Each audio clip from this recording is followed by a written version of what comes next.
Chao. Cuando mi hijo Ricardo me empujó contra la pared de la cocina y gritó: «O te vas a una residencia de ancianos o duermes con los caballos en el establo. Escoge ahora».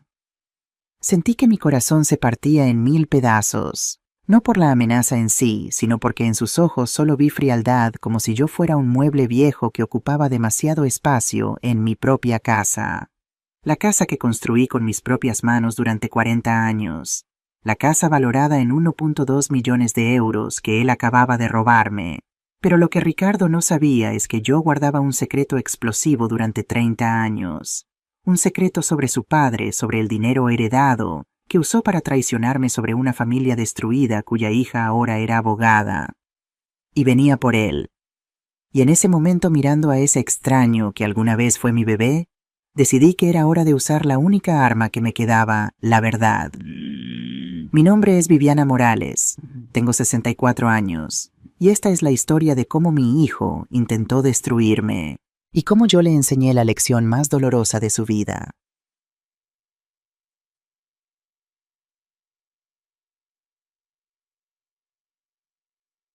Déjenme llevarlas atrás en el tiempo, hasta 1992. Yo tenía 32 años, era hermosa todavía llena de energía y sueños. Vivía en nuestro cortijo Las Viñas Viejas, una finca de 5 hectáreas en las afueras de Granada con vista a Sierra Nevada. El cortijo lo heredé de mis padres. Era modesto entonces, una casa de piedra blanca con techo de tejas rojas, un viñedo pequeño y un establo con 3 caballos andaluces. Pero era nuestro. Era hogar.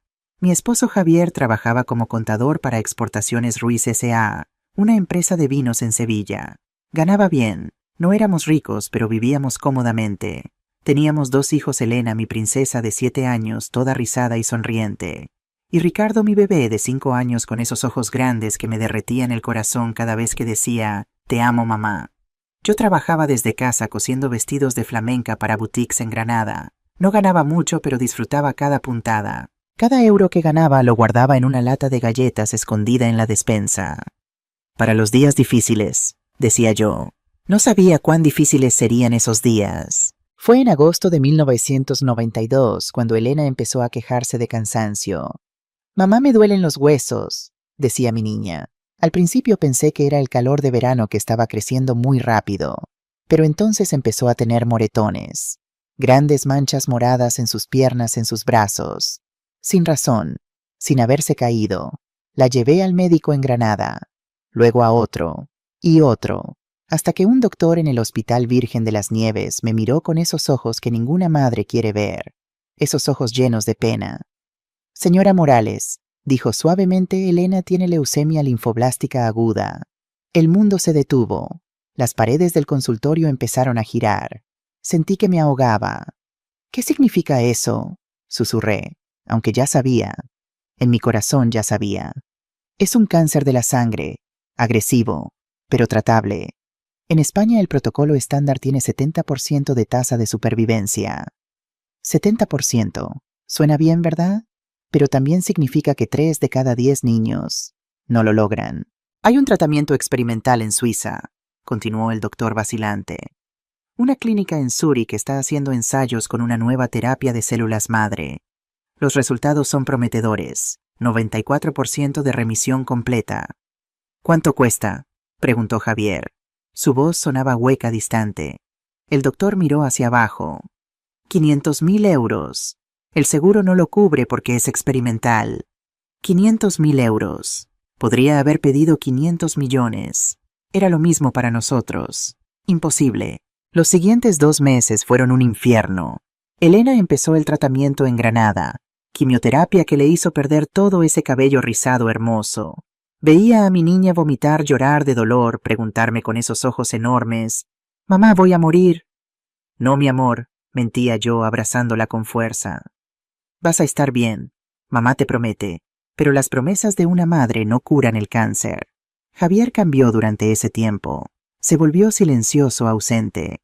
Trabajaba hasta tarde todas las noches. Fines de semana completos. En la oficina.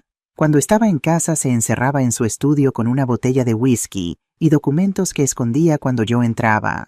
«¿Estás bien, amor?», le preguntaba. Estoy buscando soluciones, respondía sin mirarme. Voy a conseguir ese dinero, Viviana. Lo juro. Una noche de octubre lo encontré llorando en el establo. Estaba sentado en el suelo entre la paja con la cabeza entre las manos. No puedo salvarla, sollozaba. Soy su padre y no puedo salvarla. Me senté a su lado, lo abracé. Estamos haciendo todo lo posible. No es tu culpa. Pero vi algo en sus ojos esa noche. Algo oscuro, desesperado, algo que me asustó. Elena murió el 15 de septiembre de 1992. Tenía 7 años, 4 meses y 12 días. Murió en mis brazos en su cama del hospital con su hermano Ricardo dormido en una silla al lado. Lo último que dijo fue: «Cuida a Ricardo, mamá. Prométeme que lo cuidarás». «Te lo prometo, mi amor. Te lo prometo». Y entonces se fue. Mi niña, mi princesa. Se fue. No recuerdo mucho del funeral. Es toda una neblina de caras llorosas, abrazos que no consolaban nada, el ataúd blanco tan pequeño, tan cruel en su pequeñez. Ricardo, mi pobre Ricardo de 6 años, no entendía por qué su hermana no despertaba. «¿Cuándo viene Elena a casa?», preguntaba una y otra vez. Javier no lloró en el funeral. Se quedó parado como estatua mirando al vacío. Eso debió alertarme. Un padre que no llora en el funeral de su hija. Algo está muy mal. 2 días después del funeral, Javier no llegó a casa del trabajo. Llamé a su oficina. «Señora Morales», dijo su secretaria con voz extraña, «Javier no ha venido en 3 días. Pensábamos que estaba con usted por lo de su hija». El pánico me invadió. Llamé a hospitales, a la policía, a cada amigo que teníamos. Nada. Javier Morales había desaparecido. 3 días después, la policía llegó a mi puerta. «Señora Morales, necesitamos hablar con su esposo sobre irregularidades en Exportaciones Ruiz S.A. No está aquí. Está desaparecido». Los oficiales intercambiaron miradas. «Señora, su esposo desvió 380.000 euros de las cuentas de la empresa. El dueño Alfonso Ruiz presentó una denuncia. Hay orden de arresto». Me senté antes de caerme. «No, no puede ser. Javier no haría eso». Pero sabía que sí. Lo sabía en mi corazón. Esa mirada oscura en el establo. Esos documentos escondidos. Todo tenía sentido ahora. «Hay más», continuó el oficial incómodo. «Don Alfonso, el dueño de la empresa, se suicidó ayer.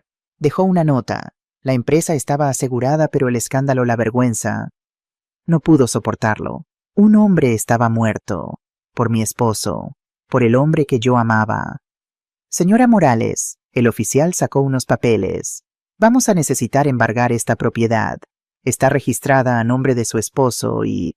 «No», interrumpí, mi voz más fuerte de lo que esperaba. «Esta finca es mía. La heredé de mis padres. Está en mi nombre desde antes de casarme con Javier. Pueden revisar el registro». Y así lo hicieron. El cortijo se salvó. Fue lo único que se salvó. Los meses siguientes fueron los más oscuros de mi vida. Acababa de enterrar a mi hija.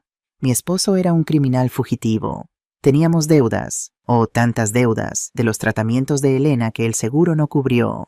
Y tenía un niño de 6 años que me preguntaba cada noche: «¿Cuándo vuelve papá?». «Pronto, mi amor», mentía acariciando su cabello oscuro. Pronto. Vendí todo lo que tenía valor. Las joyas de mi madre, los muebles antiguos, el tractor viejo, uno de los caballos. Empecé a trabajar como loca. Cosía durante el día. Por las noches limpiaba oficinas en Granada. Tomaba el autobús a las 10 p.m., trabajaba hasta las 5 a.m., volvía a casa para despertar a Ricardo y mandarlo a la escuela. Dormía 3, a veces 4 horas por noche. Mis manos empezaron a sangrar de tanto coser. Mi espalda me dolía constantemente. Tenía 33 años, pero me sentía de 60. Pero cada vez que veía a Ricardo sonreír, cada vez que me decía «Te amo, mamá», pensaba «Vale la pena. Todo vale la pena». Un día de 1994, 2 años después de que Javier desapareciera, un hombre tocó a mi puerta. Era joven, unos 25 años, vestido de traje simple. Nervioso. «¿Señora Viviana Morales?», preguntó. «Sí, ¿quién es usted?». «Soy enviado de parte de Javier Morales. Me pidió que le entregara esto». Sacó un sobre amarillo grueso. Dijo que solo lo abriera cuando no tuviera otra opción, cuando estuviera en su momento más desesperado.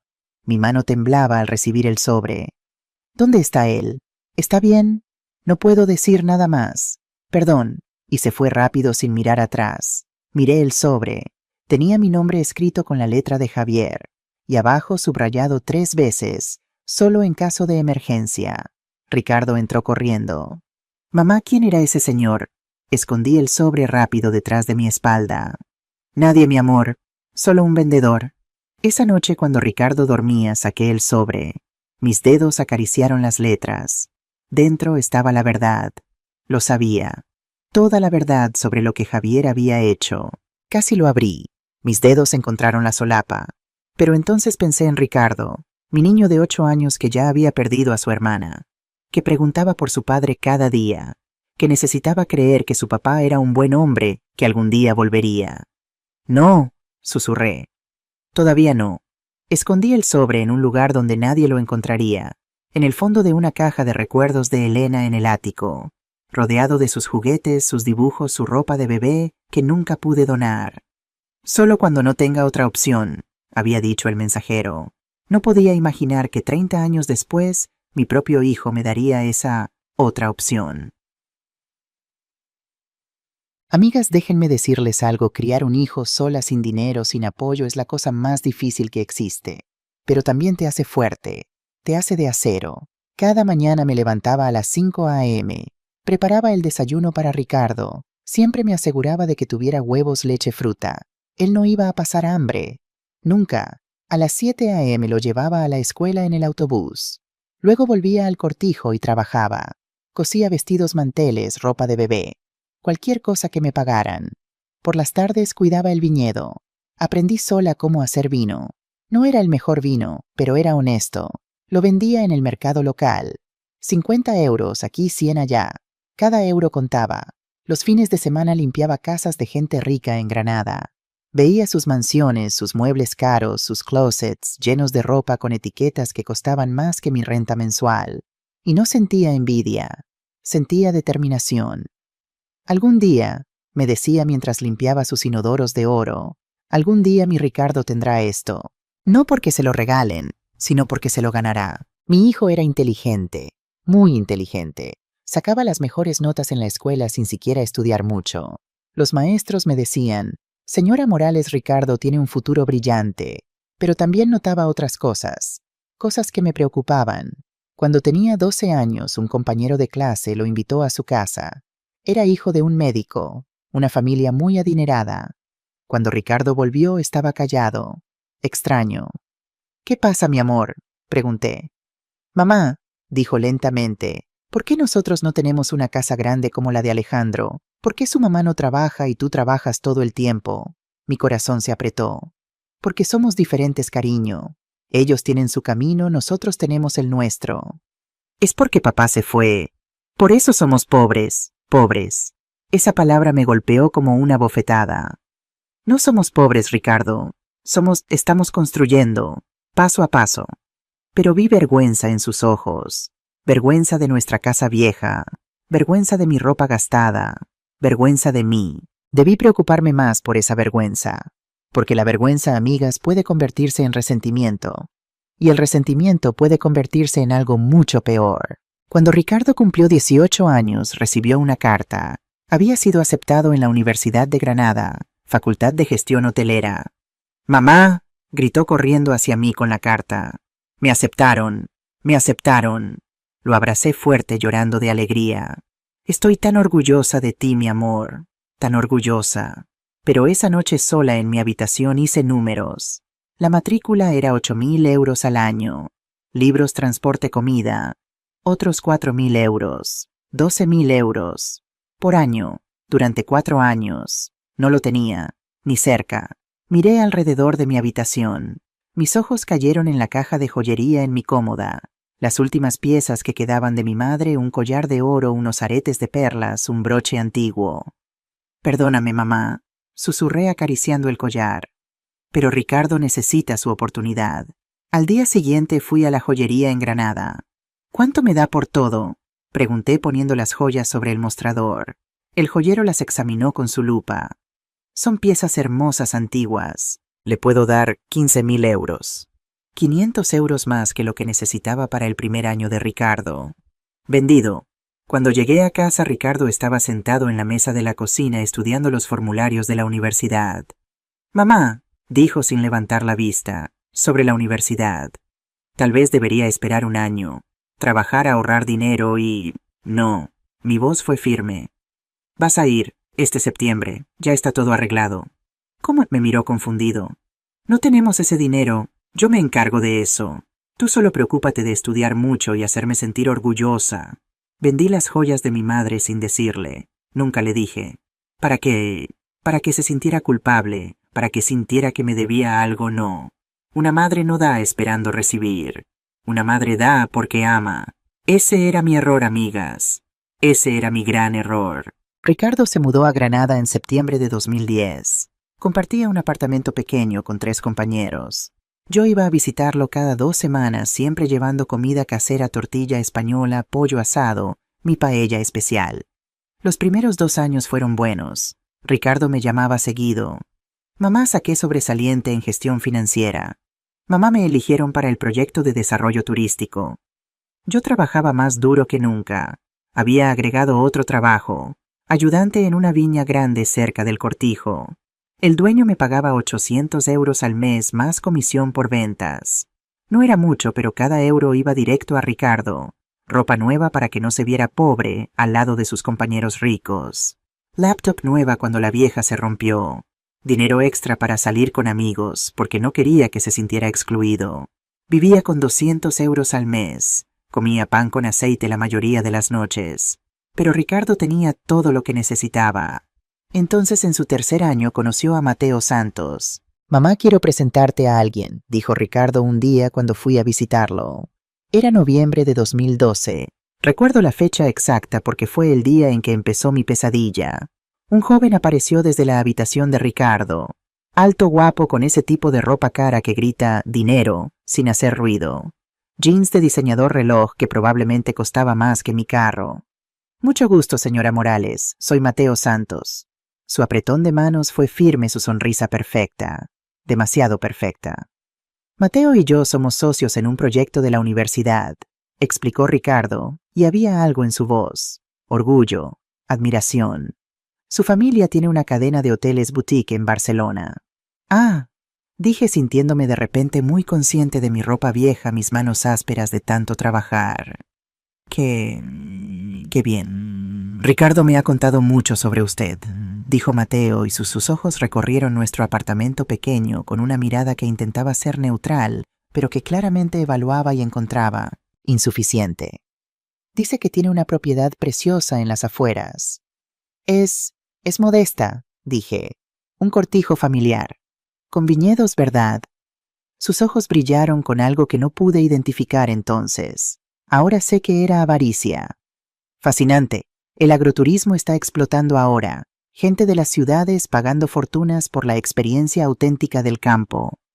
Algo en mi estómago se retorció. Una advertencia. Un instinto maternal. Pero Ricardo miraba a Mateo como lo habría mirado a su padre. Con admiración. Con anhelo de aprobación. Y yo, tonta de mí, no dije nada. Después de conocer a Mateo, Ricardo cambió. No de golpe. Fue gradual como el veneno que se toma gota a gota. Empezó a corregir mi manera de hablar. Mamá, no digas vale, di de acuerdo. Suena más educado. Empezó a avergonzarse cuando yo visitaba. Una vez llegué sin avisar y estaba con un grupo de amigos bien vestidos. Mamá dijo apretando los dientes. Te dije que llamaras antes de venir. Perdón, mi amor, solo traía tu comida favorita. Alcé la bolsa con mis tuppers de comida casera. Uno de sus amigos se rió. ¿Tu mami todavía te trae comida, Ricardo? Ricardo se puso rojo. Sí, bueno, ella insiste. Insisto porque te amo, dije, sintiendo cómo se me quebraba el corazón un poquito. Después de que sus amigos se fueron, Ricardo explotó. Mamá, me hiciste quedar como un niño. ¿Por qué tienes que ser tan qué, Ricardo? Mi voz era suave, pero algo en mí ya dolía. Tan mamá, tan campesina, soltó, y apenas lo dijo vi el horror en su cara. Lo siento, mamá, no quise. Está bien, mentí. Entiendo. Ya eres adulto, necesitas tu espacio. Pero no estaba bien. Y ese fue el primer ladrillo que se cayó del muro entre nosotros.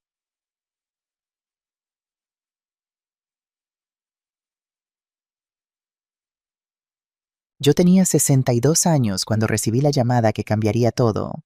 Era un martes por la tarde. Estaba en el viñedo podando las vides. Mis manos ya no eran tan fuertes como antes. La artritis estaba empezando a molestar, pero seguía trabajando. Siempre seguía trabajando. Mi teléfono sonó. Número desconocido de Madrid. Señora Viviana Morales. Sí, soy yo. Soy el abogado Héctor Ruiz de Ruiz y Asociados en Madrid. Llamo en relación al fallecimiento de Javier Morales. El mundo se detuvo. Javier está muerto. Me temo que sí, señora. Murió hace 6 meses en un accidente automovilístico en Buenos Aires, Argentina. Vivía allí bajo el nombre de Carlos Mendoza. 30 años. 30 años desde que había desaparecido. Y ahora estaba muerto. No sentí tristeza. No después de tanto tiempo. Solo vacío. ¿Por qué me llama a mí?, pregunté. Porque dejó un testamento. Y... esto es delicado, señora. Dejó una herencia de 420.000 euros. Me senté en el suelo entre las vides. 420.000 euros. Una fortuna. Para mí, susurré. Hubo una pausa. Para su hijo Ricardo Morales. Usted está listada como albacea hasta que él reciba la noticia. Por supuesto, no para mí, para Ricardo. El dinero proviene de inversiones inmobiliarias que hizo en Argentina. Todo parece legítimo según las leyes argentinas, aunque... Otra pausa. Dado el historial del señor Morales en España, recomendaría una auditoría completa antes de que su hijo acceda a los fondos. Le di la información de contacto de Ricardo. Colgué, y me quedé sentada ahí entre las vides que había cuidado por décadas, preguntándome, ¿por qué Javier nunca nos envió dinero cuando lo necesitábamos, cuando Elena estaba muriendo? Cuando yo trabajaba 3 empleos, cuando Ricardo tenía zapatos con agujeros, construyó una fortuna y nunca miró atrás. Ricardo vino a visitarme esa noche. Tenía 32 años ahora trabajando como gerente en un hotel de lujo en Granada. Ganaba bien, 45.000 euros al año. Vivía en un apartamento moderno, tenía carro nuevo, ya no necesitaba mi dinero, pero yo todavía le mandaba 200 euros cada mes. Para tus gastos extras, mi amor. Mamá entró a la cocina donde yo preparaba su comida favorita. Cordero asado con patatas.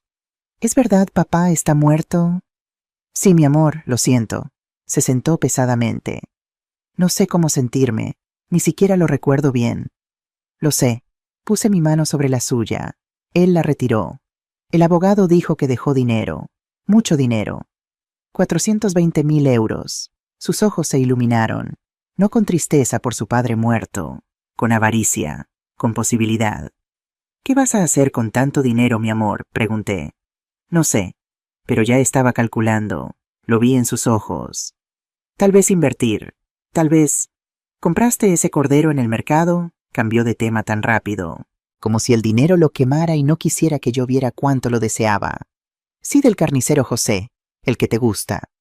Mamá me miró con esa expresión que usaba de niño cuando quería algo. Gastaste mucho porque yo puedo... No te preocupes, me gusta cocinar para ti. Sonreí ignorando que ese cordero había costado 40 euros que realmente no podía permitirme. Pero valía la pena ver a mi hijo comer bien. Siempre valía la pena.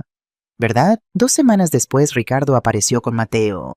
No había visto a ese hombre en años desde la universidad, pero ahí estaba más arrogante que nunca.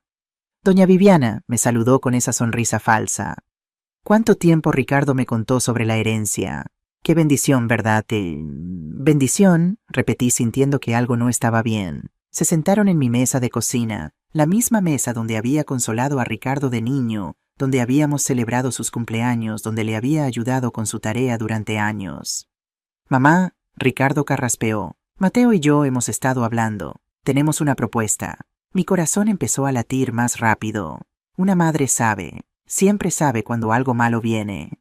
Este cortijo, dijo Mateo mirando alrededor con ojos evaluadores, tiene un potencial increíble. La ubicación, la vista de las montañas, los viñedos.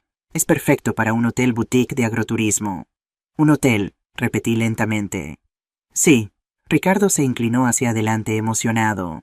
Podríamos construir 8 suites de lujo, un spa, restaurante gourmet usando los productos locales, experiencias de vino. La gente pagaría 300 euros por noche fácilmente. 300 euros por noche en mi casa. ¿Y dónde viviría yo?, pregunté. Aquí, mamá, por supuesto aquí. Tendrías tu propia suite. Ya no tendrías que trabajar tanto. Podrías relajarte y disfrutar de tus últimos años. Últimos años, como si yo ya estuviera muerta. El problema, intervino Mateo sacando unos papeles, es el financiamiento. Necesitamos un préstamo de 300.000 euros del banco para la construcción. Ricardo tiene los 420.000 de la herencia, pero el banco requiere que la propiedad esté a su nombre como garantía. La propiedad ya es garantía, dije. Está a mi nombre. Exactamente. Por eso necesitamos que la transfiera temporalmente a nombre de Ricardo, solo hasta que paguemos el préstamo. Después podemos hacer una sociedad formal con contratos todo legal. Temporalmente. Esa palabra debió haberme alertado. Es la oportunidad de nuestra vida, mamá, dijo Ricardo tomando mi mano. Esta vez no la retiró. Podemos construir algo increíble, juntos, tú y yo, como siempre soñamos. Siempre soñamos. Yo había soñado con un hijo agradecido, con respeto, con amor simple. Nunca había soñado con un hotel. Necesito pensarlo, dije. La expresión de Ricardo se endureció. Pensar qué, mamá. Es una oportunidad increíble. Mateo ha revisado todos los números. Mateo no es familia, solté. El silencio fue pesado. Mateo se puso de pie. Creo que debería irme. Ricardo, hablamos luego. Su sonrisa no llegó a sus ojos. Cuando se fue, Ricardo explotó. Mamá, ¿por qué hiciste eso? Mateo es mi socio, mi amigo. Hijo, tengo que proteger lo que tu abuelo me dejó. Esta casa es solo una casa vieja. Podríamos convertirla en algo verdaderamente valioso. Pero claro, tú nunca confías en mí. Nunca crees que puedo lograr algo grande. Ricardo. No, mamá. Siempre has sido así. Controladora, sobreprotectora, tratándome como si todavía fuera un niño. Y se fue dejándome sola en esa cocina que de repente se sentía muy grande y muy vacía. Durante 3 semanas Ricardo no me habló. No contestaba mis llamadas. No respondía mis mensajes. Finalmente vino una noche. Llovía. Esa lluvia de primavera que hace que todo huela a tierra mojada y nuevos comienzos. Mamá, dijo en la puerta empapado. Lo siento. Perdón por haber explotado. Lo abracé fuerte sintiendo su corazón latir contra el mío como cuando era pequeño. No importa, mi amor. Yo también lo siento. Entramos. Le hice chocolate caliente como cuando era niño. Nos sentamos juntos en el sofá. Escucha, dijo suavemente lo del hotel. Lo entiendo si no quieres. Es tu casa, tu decisión. Pero solo quiero que sepas que Mateo y yo revisamos todo. Hablamos con 3 abogados diferentes. El contrato de transferencia dice claramente que es temporal. Máximo 2 años hasta pagar el préstamo. De verdad, mi corazón quería creer. Sí, mira, sacó unos documentos. Había tantas páginas, tantas palabras legales que no entendía. Pero había una sección marcada con highlighter amarillo, transferencia temporal de propiedad. ¿Ves, mamá? Temporal. Está escrito. Y después te juro haremos una sociedad real. Serás dueña del 40%. Ganarás dinero sin trabajar. Podrás descansar finalmente. Miré a mi hijo. Vi al bebé que había amamantado. Al niño que había consolado cuando tuvo pesadillas. Al adolescente que había celebrado cuando entró a la universidad. Confía en mí, mamá, susurró. Por favor, solo esta vez. Déjame demostrarte que puedo cuidar de ti como tú cuidaste de mí. Y Dios me perdone. Firmé. Firmé porque era mi hijo, porque quería creer que todavía era ese niño dulce que me decía, te amo, cada noche. Firmé porque una madre siempre quiere creer lo mejor de su hijo. Firmé mi propia destrucción.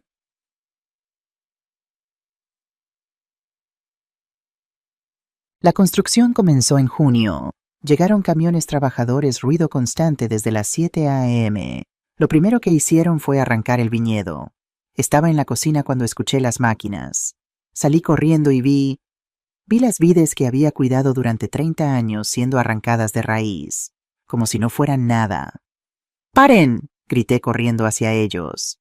Esas vides tienen 40 años. El capataz me miró confundido. Señora, tengo órdenes del señor Morales. Todo el viñedo tiene que irse para hacer espacio para la piscina Infinity.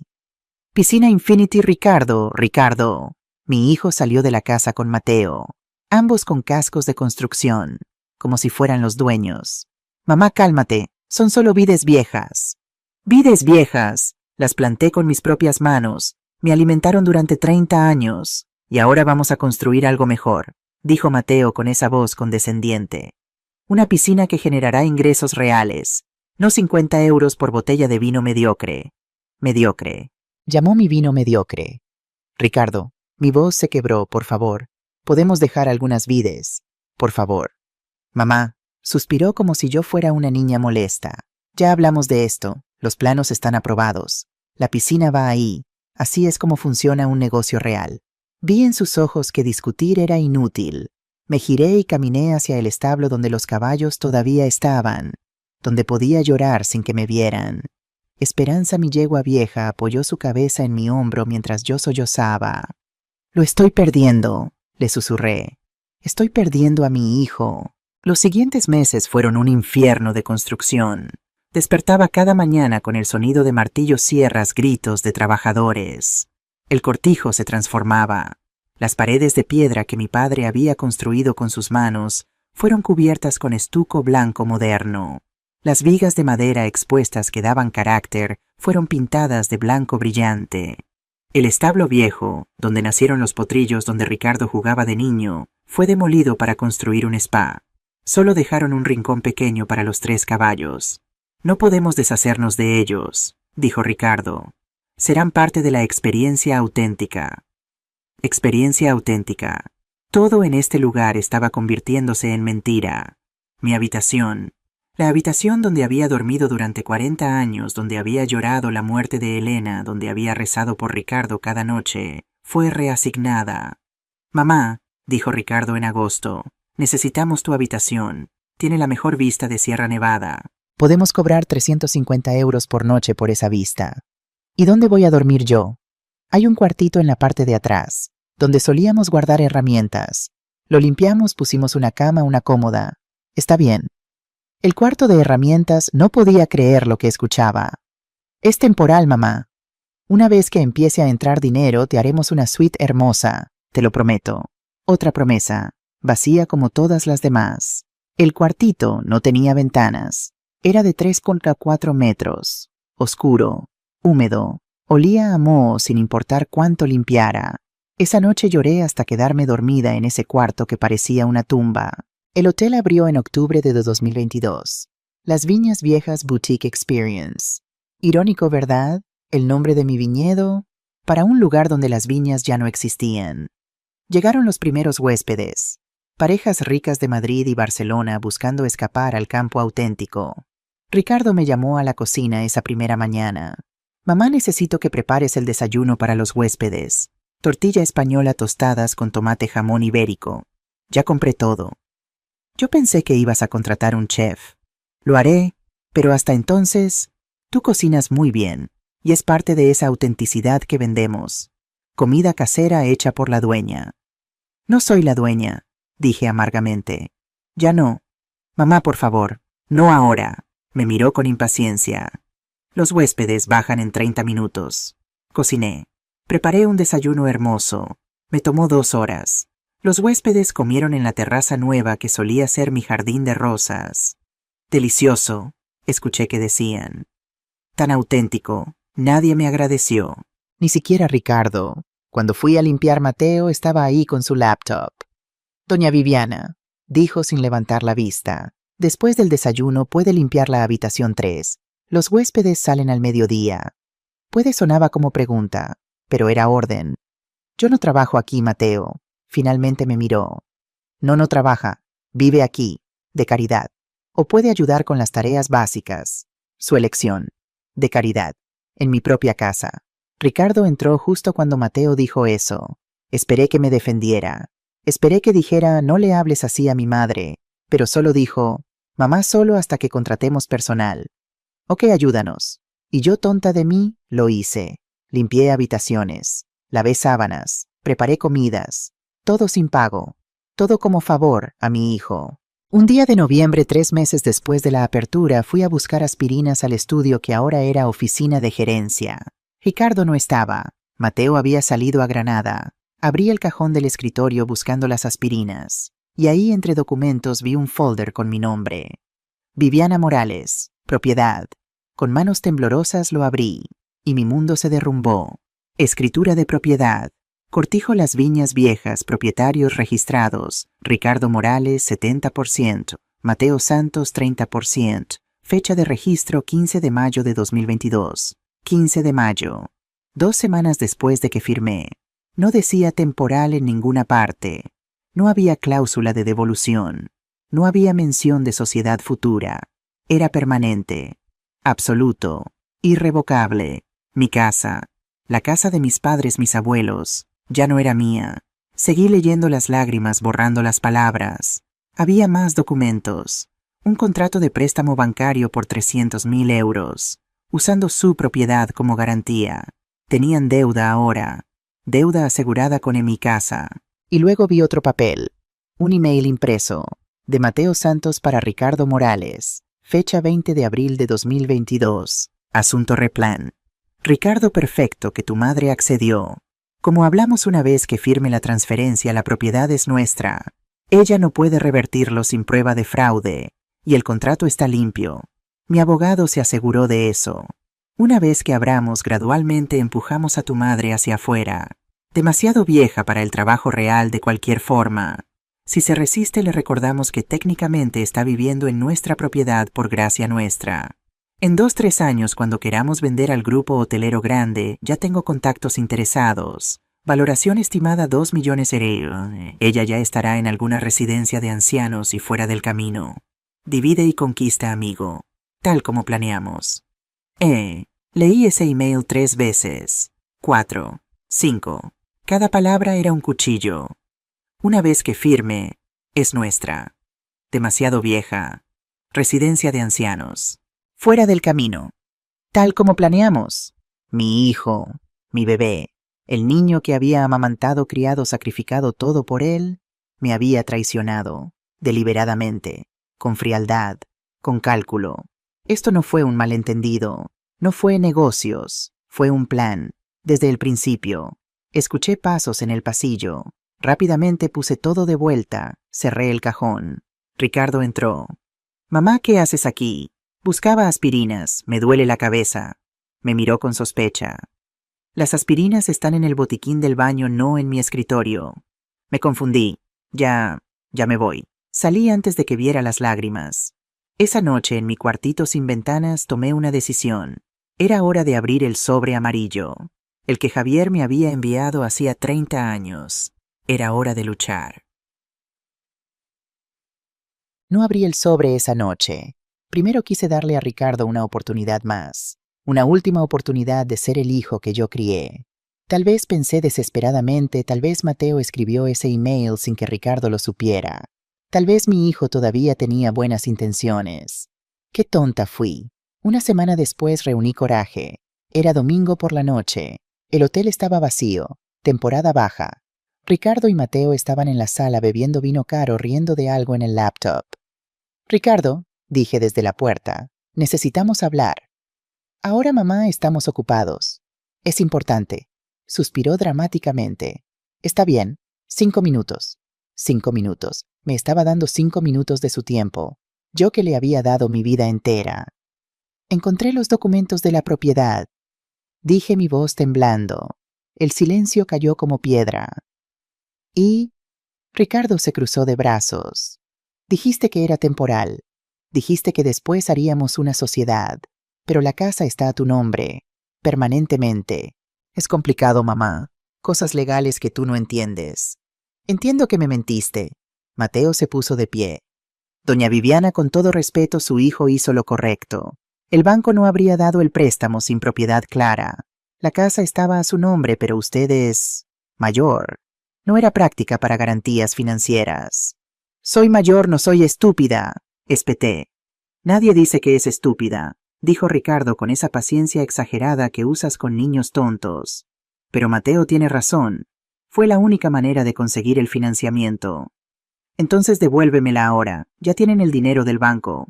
Ricardo se rió. Realmente se rió.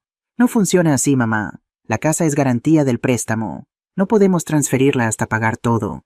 Son 30 años de hipoteca». 30 años. Yo tendría 92 años. Si es que vivía tanto. Me lo prometiste. Susurré. Las cosas cambian. Los planes cambian. Necesitas ser más flexible. ¿Flexible? Mi voz subió. Es mi casa. Era tu casa. Ricardo gritó de vuelta y ahí estaba.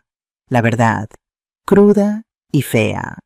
Era una casa vieja y destartalada que no valía nada. Nosotros la convertimos en algo.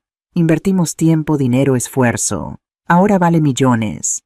Y sí está a mi nombre, donde debería estar. Yo construí esa casa. Trabajé 30 años para mantenerla. Tú no construiste nada. La heredaste. No es lo mismo. Cada palabra era una bofetada. Ricardo, dije, lágrimas cayendo ahora, soy tu madre. Te di todo, todo.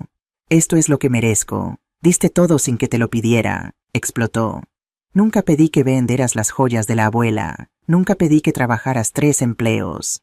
Tú elegiste ser mártir. Y ahora actúas como si te debiera mi vida entera por eso.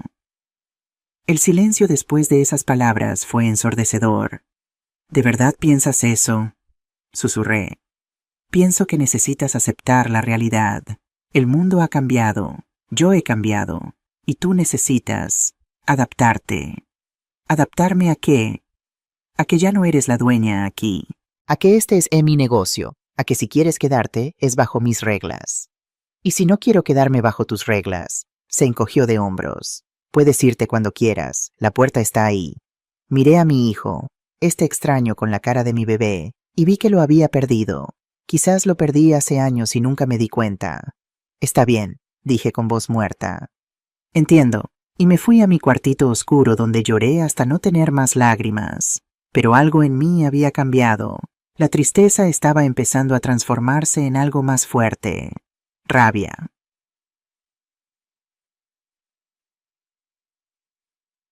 Amigas, todo lo que les he contado hasta ahora fue el contexto, la construcción lenta de mi humillación. Pero ahora llegamos al día que me partió en dos la persona que fui antes y la persona que tuve que convertirme. Era jueves, temporada alta de primavera, todas las habitaciones llenas. Yo había estado trabajando desde las 5 a.m., preparar desayunos, limpiar habitaciones, lavar sábanas. Sin pago, sin un gracias. Mis manos me dolían. Mi espalda estaba destruida. Tenía 64 años y trabajaba como esclava en mi propia casa. A las 10 a.m. estaba limpiando la habitación 5, una suite hermosa que solía ser la habitación de Elena. Habían quitado todo, sus pósters, sus juguetes guardados en cajas, todo rastro de mi niña muerta. En la mesita de noche había un jarrón de cerámica de Talavera. Precioso, caro. Me acerqué a limpiarlo cuando mi codo lo golpeó accidentalmente. El jarrón cayó, se hizo añicos en el suelo de mármol. No. Me arrodillé intentando recoger las piezas con manos temblorosas. ¿Qué fue ese ruido? Ricardo subió las escaleras corriendo. Entró a la habitación, vio el jarrón roto. Su cara se puso roja. ¿Qué hiciste? Fue un accidente, yo. Ese jarrón costó 8.000 euros, 8.000. Lo siento mucho, yo puedo. ¿Puedes qué pagarlo? Tú no tienes ni 800 euros. Mateo apareció detrás de él. Ricardo, calma. Los huéspedes pueden escuchar. Pero Ricardo estaba fuera de control. Agarró mi brazo apretando fuerte. Estoy harto. ¿Me oyes harto? Me estás lastimando. Tú me lastimas a mí todos los días, rompiendo cosas, molestando a los huéspedes. Los clientes se quejan de que hay una señora mayor merodeando. Me estás arruinando el negocio. Me soltó bruscamente. Caí contra la pared. Ya no puedes seguir aquí. Continuó su voz más fría que el hielo. Eres un estorbo, un peso muerto. Ricardo, mi voz era apenas un susurro. No, mamá, se acabó. Ya, basta. Mateo puso su mano en el hombro de Ricardo. Amor, ya lo hablamos. Es hora. Amor, ¿desde cuándo Mateo le decía amor a mi hijo? Y entonces lo entendí todo. La cercanía, las miradas, las habitaciones compartidas. Ricardo y Mateo no eran solo socios de negocios. Mamá, Ricardo respiró profundo, recuperando control. Te voy a dar 2 opciones. Solo 2. Y vas a escoger una ahora mismo. Mi corazón empezó a latir más rápido. Algo terrible venía. Lo sabía. Opción 1. Te vas a una residencia de ancianos en Granada. Yo pagaré todos los gastos. Tendrás cuidado médico, actividades, gente de tu edad. Será mejor para ti, más seguro. Una residencia de ancianos. Morir lentamente rodeada de extraños. Opción 2. Esperé rezando que la segunda opción fuera mejor. Duermes con los caballos, en el establo. Ahí no molestas a nadie, no rompes nada valioso, y puedes quedarte en la propiedad. El mundo se detuvo. ¿Los caballos? No podía creer lo que escuchaba.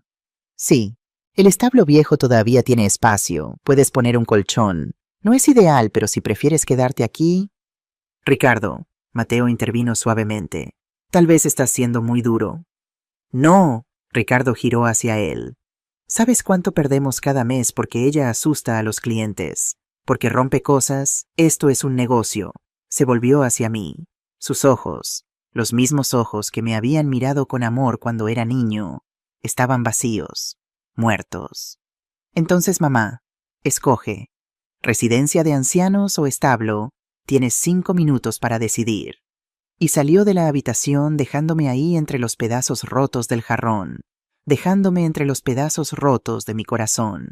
Me quedé ahí en el suelo rodeada de cerámica rota, como mi vida, como mi relación con mi hijo, todo roto en pedazos imposibles de reparar. 32 años. 32 años desde que Javier me dejó sola con un bebé y una niña muriendo. 32 años trabajando hasta sangrar. 32 años sacrificándolo todo por ese niño que ahora me miraba como basura, y él me estaba dando a elegir entre morir en un asilo o dormir con animales. Algo dentro de mí se rompió. No fue mi corazón. Mi corazón ya estaba roto hace meses desde el primer momento en que Ricardo empezó a cambiar. Lo que se rompió fue el miedo, la esperanza tonta de que las cosas mejorarían, la necesidad patética de su amor. Lo que se rompió fue la Viviana vieja. La Viviana que aceptaba, que perdonaba, que se sacrificaba. En su lugar algo nuevo nació, algo frío, calculador, peligroso. Me levanté del suelo, me sacudí el polvo, sequé mis lágrimas y tomé una decisión. Salí de la habitación. Ricardo y Mateo estaban en la cocina esperando. ¿Y bien?, preguntó Ricardo con impaciencia. ¿Qué decidiste? Ninguna, dije con voz clara, firme. Ambos me miraron confundidos. ¿Cómo que ninguna? No voy al asilo, no voy al establo, me voy de aquí. Pero no porque tú me eches, sino porque yo lo decido. Ah, Ricardo se rió aliviado. Perfecto, entonces. Pero antes de irme, lo interrumpí mi voz como acero, quiero que recuerdes este momento, Ricardo. Quiero que recuerdes que tu madre, la mujer que te dio la vida, que trabajó hasta destruir su cuerpo para darte todo, te ofreció amor incondicional. Y tú elegiste darme 2 opciones: morir lentamente en un asilo o vivir como animal en un establo.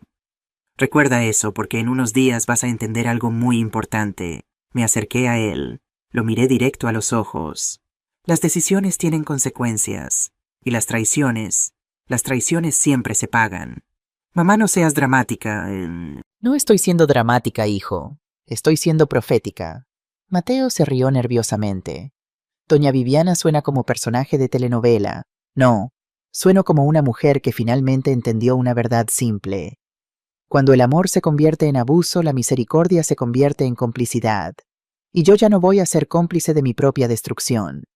Fui a mi cuartito, metí mis pocas posesiones en una maleta vieja, ropa, fotos de Elena, el rosario de mi madre y el sobre amarillo de Javier, el que había guardado durante 30 años.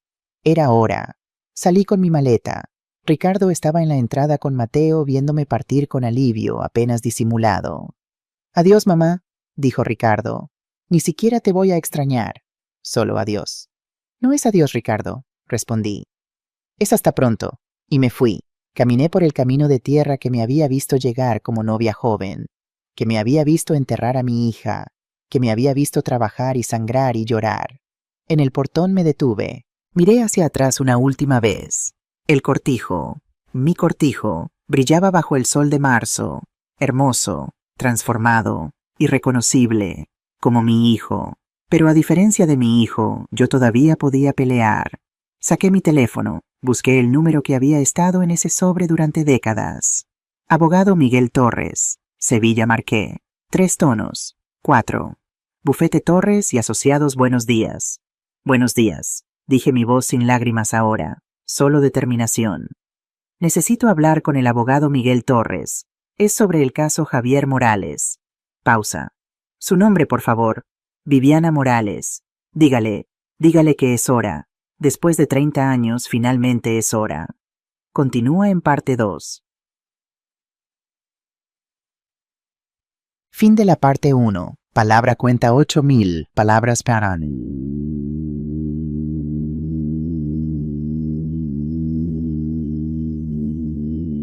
¿Cómo está? ¿Quieres que continúe con la parte 2? ¿O hay algo que quieras que ajuste en la parte 1 primero? Carmen López había sido mi mejor amiga durante 35 años. Nos conocimos cuando ambas éramos jóvenes madres en el mercado de Granada. Ella vendía flores, entonces ahora tenía su propia floristería exitosa en el centro. Cuando le conté lo que Ricardo me había hecho, su rostro se puso rojo de furia. ¡Ese desgraciado!, gritó golpeando la mesa de su cocina. Después de todo lo que hiciste por él, Viviana, deberías denunciarlo. Es abuso de ancianos. Es mi hijo, susurré sintiendo las lágrimas venir otra vez. Era tu hijo, el hombre que te dijo que durmieras con caballos. No es el niño que criaste, es un monstruo. Carmen me preparó té de manzanilla, me envolvió en una manta, me abrazó mientras yo lloraba. Así había sido siempre entre nosotras. Cuando murió Elena, Carmen durmió en mi casa durante semanas. Cuando Javier desapareció, ella me dio trabajo en su tienda. ¿Qué vas a hacer?, preguntó finalmente. Sequé mis lágrimas. Saqué el sobre amarillo de mi bolso. Voy a hacer lo que debí hacer hace 30 años. Carmen miró el sobre con los ojos muy abiertos. Sí, de Javier. Lo guardé todo este tiempo porque quería proteger a Ricardo de la verdad. ¡Qué ironía! No lo protegí de la verdad sobre su padre. Y él me destruyó de todas formas. Mis manos temblaban mientras abría el sobre que había estado sellado durante 3 décadas. El papel estaba amarillento frágil. Dentro había varios documentos y una carta escrita a mano. La letra de Javier. Todavía la reconocía después de todos estos años. Empecé a leer en voz alta.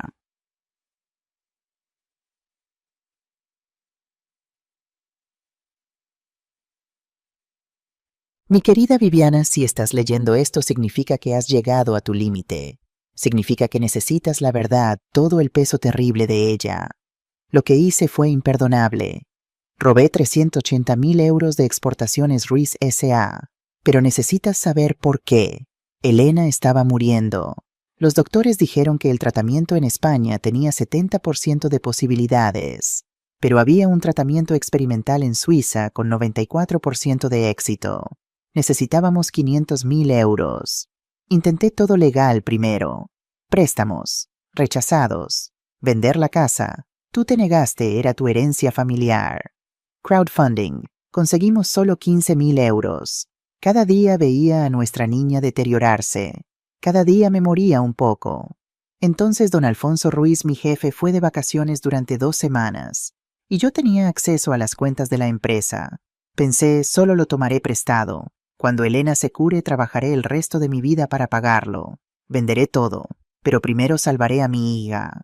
Transferí 380.000 euros a una cuenta offshore. Contraté la clínica en Suiza.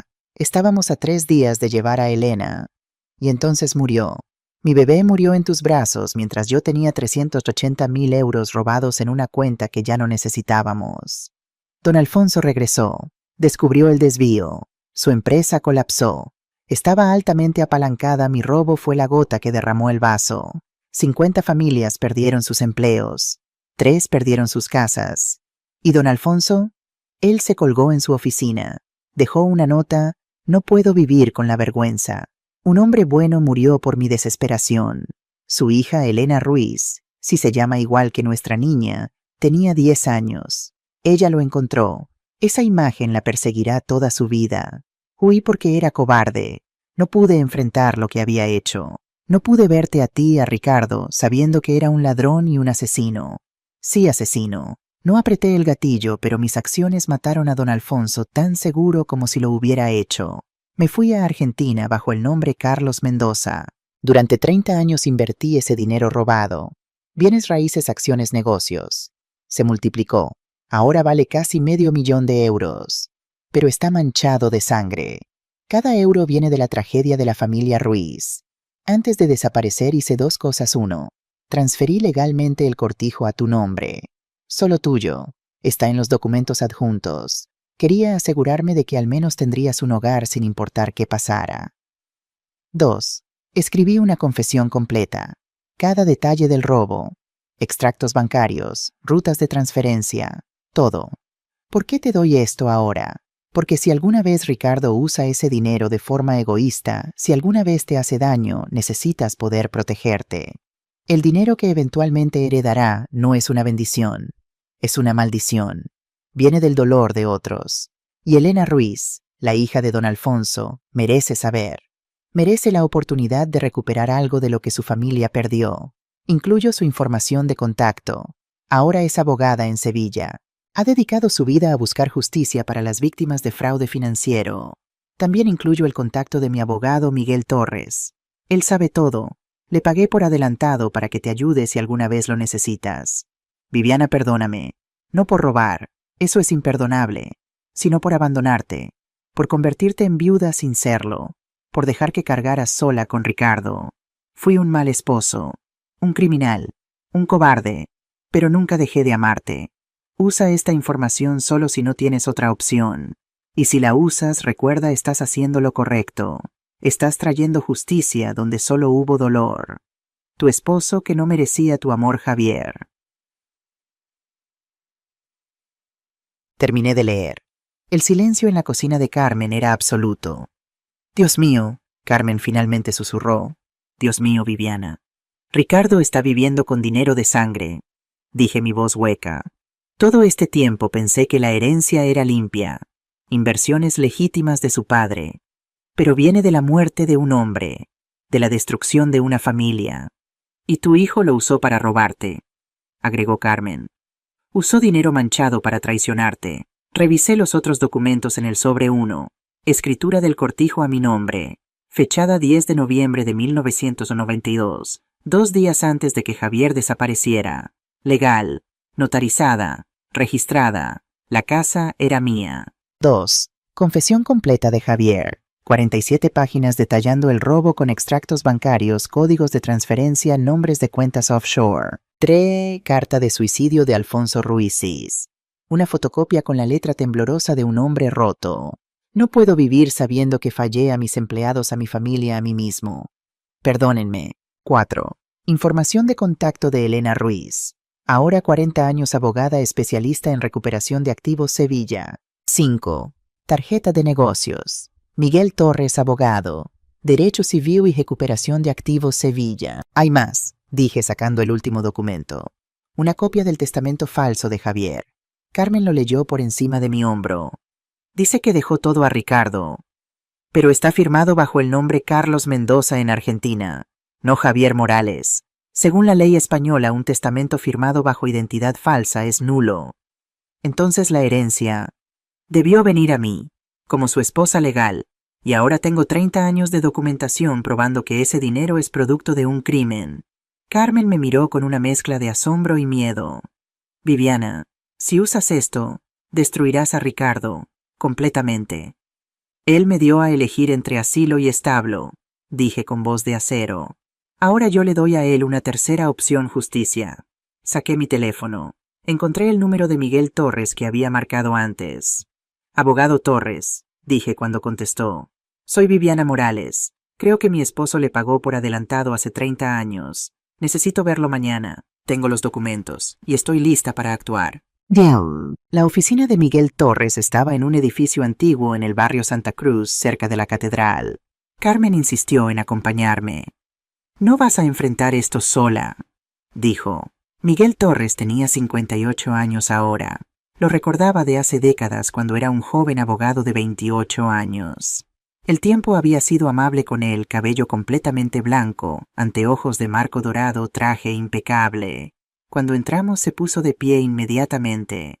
Sus ojos se humedecieron. Señora Viviana, dijo con voz emocionada, he esperado esta llamada durante 30 años. Javier me hizo prometer que la protegería si algún día usted necesitaba ayuda. Me senté sintiéndome de repente muy cansada.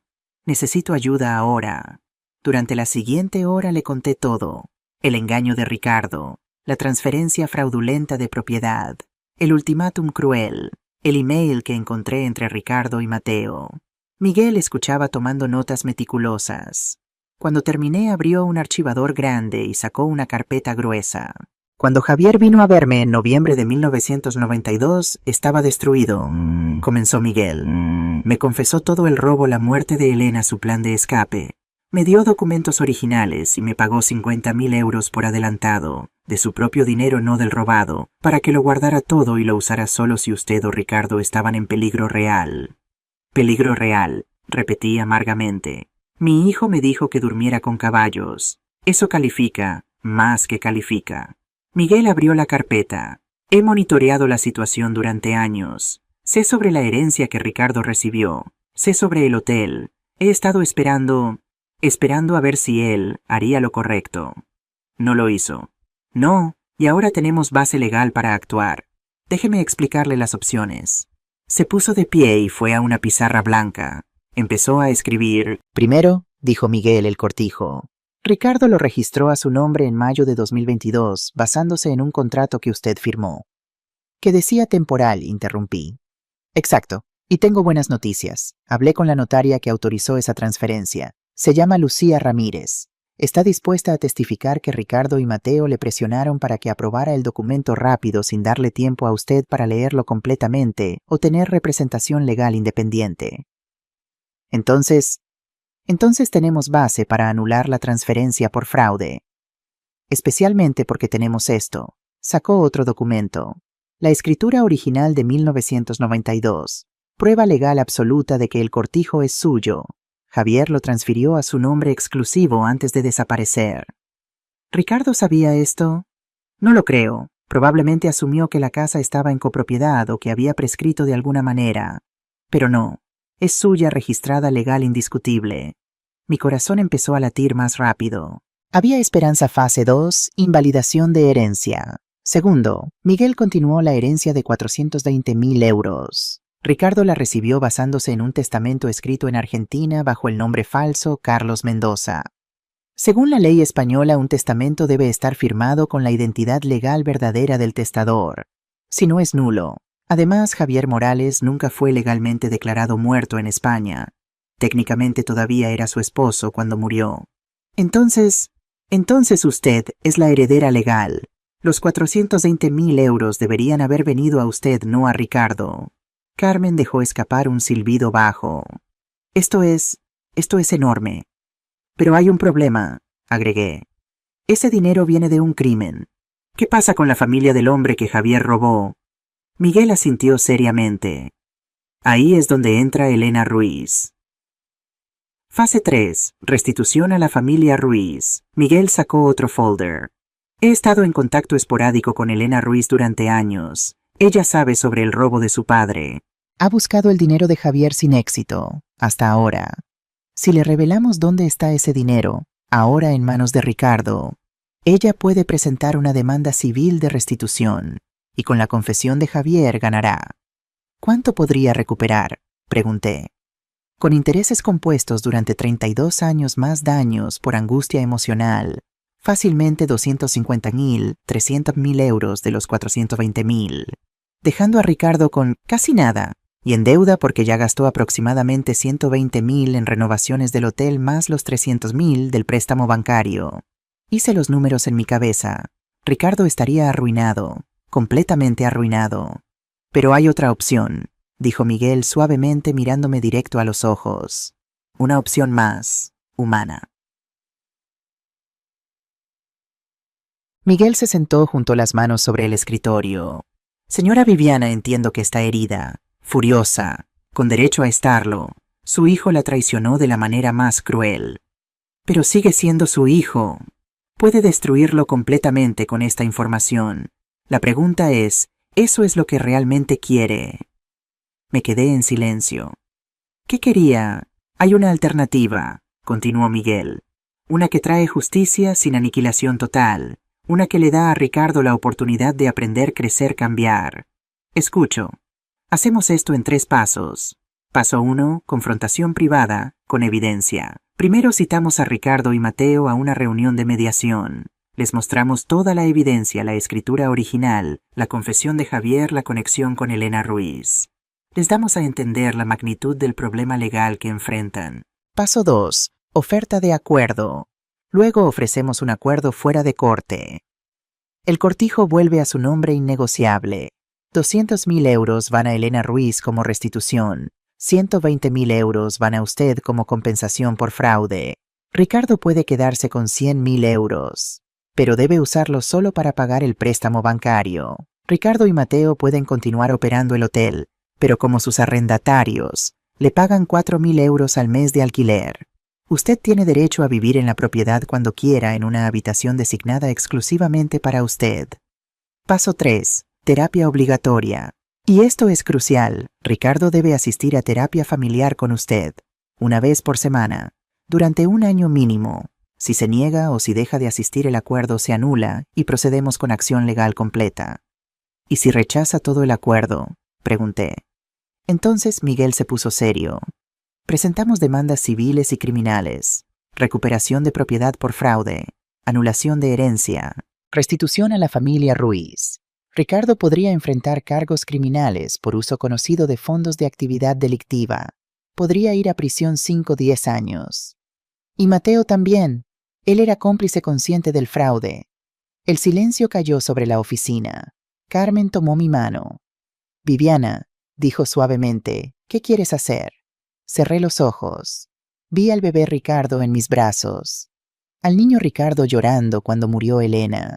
Al adolescente Ricardo orgulloso de sus calificaciones. ¿Dónde se había ido ese niño? Pero también vi la frialdad en sus ojos cuando me dio el ultimátum. La crueldad calculada en ese email a Mateo, el hombre que me había empujado deliberadamente hacia la destrucción. Quiero justicia, dije finalmente abriendo los ojos. Pero también quiero una última oportunidad de que mi hijo entienda lo que hizo, de que sienta aunque sea un poco lo que yo sentí. Quiero que sepa que su fortuna viene de la tumba de un hombre inocente, que mire a Elena Ruiz a los ojos y vea el precio real de su traición. Y si después de todo eso sigue siendo el monstruo en que se convirtió... Respiré profundo. Entonces sí, destruyámoslo completamente. Miguel asintió. Entendido. Procederemos con la opción de mediación primero. Pero prepárese, señora Viviana. Cuando Ricardo reciba la citación va a estallar. Va a intentar manipularla, asustarla, hacerla sentir culpable. Necesita estar fuerte.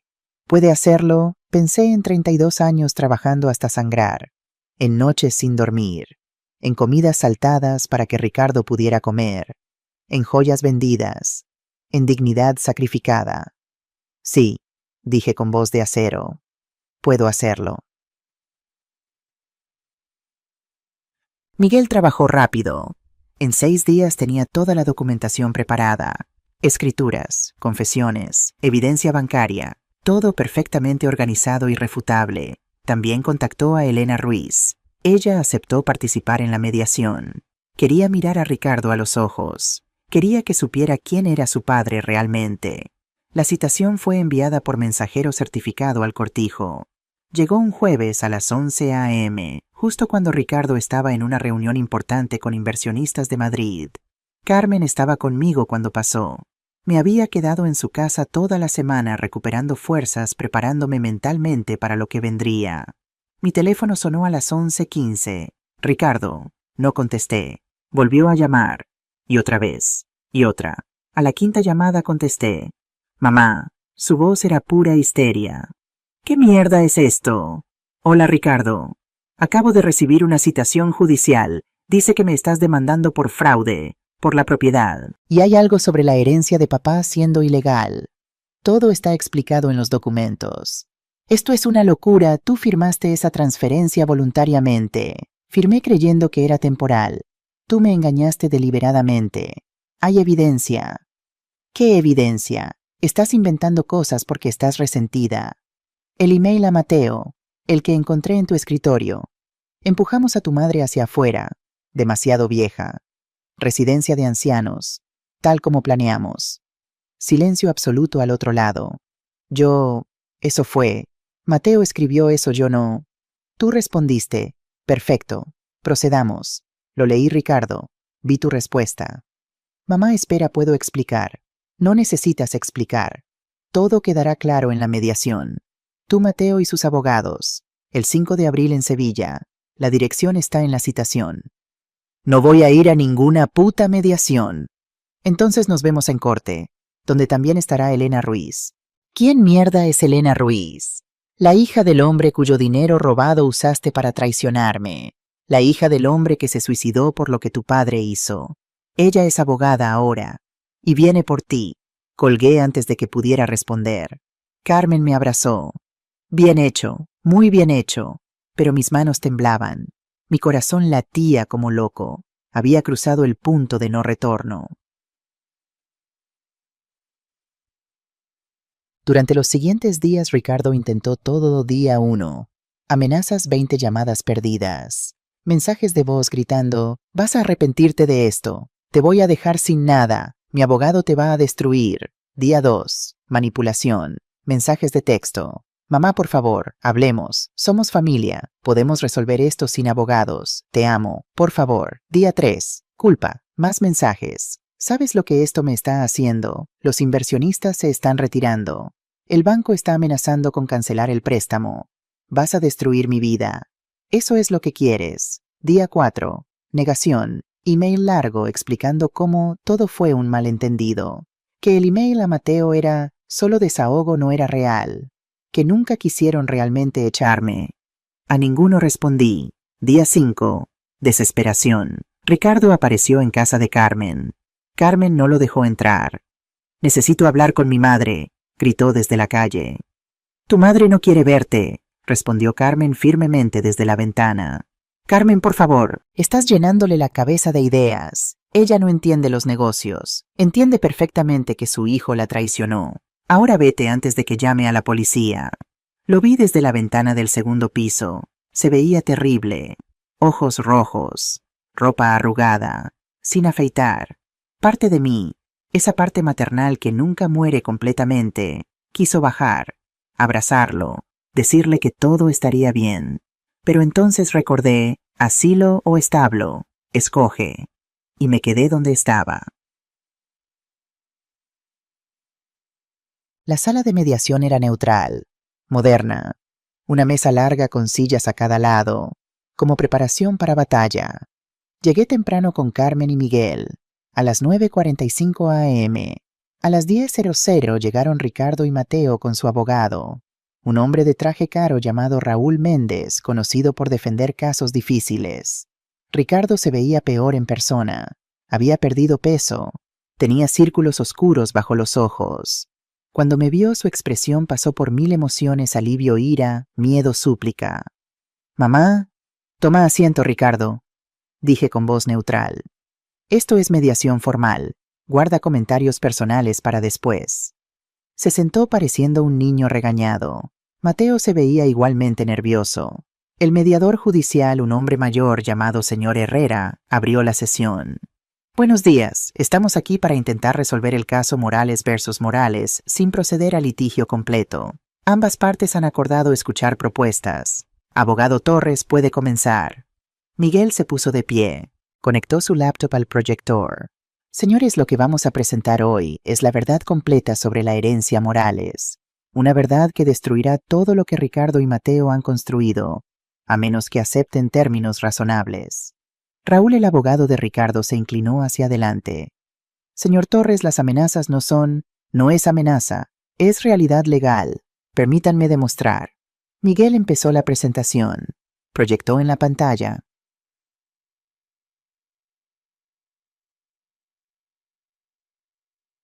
Título cortijo: Las Viñas Viejas, historia legal. 1985. Propiedad heredada por Viviana Morales de sus padres. 1992. Javier Morales transfiere su porción 0% a Viviana. Ella tiene 100% de propiedad. 2022. Ricardo Morales registra la propiedad a su nombre basándose en contrato temporal. 2024. Contrato declarado fraudulento. Miguel mostró la escritura de 1992, original, notarizada, con el sello oficial del Registro de Propiedad de Granada. Esta escritura, dijo Miguel, prueba que Viviana Morales ha sido la única propietaria legal del cortijo durante 32 años. La transferencia de 2022 es nula, porque PIN 1 fue obtenida mediante declaraciones falsas temporal. 2. La firmante no tuvo representación legal independiente. 3. Existe evidencia escrita de intención fraudulenta. Miguel proyectó el email entre Ricardo y Mateo, el que yo había encontrado. Una vez que firme, es nuestra, empujamos a tu madre hacia afuera, residencia de ancianos, tal como planeamos. El silencio en la sala era absoluto. Eso fue. Ricardo empezó su cara pálida. Fue sacado de contexto. ¿Qué contexto hace que empujar a tu madre hacia afuera suene bien? Miguel lo miró fríamente. Pero hay más.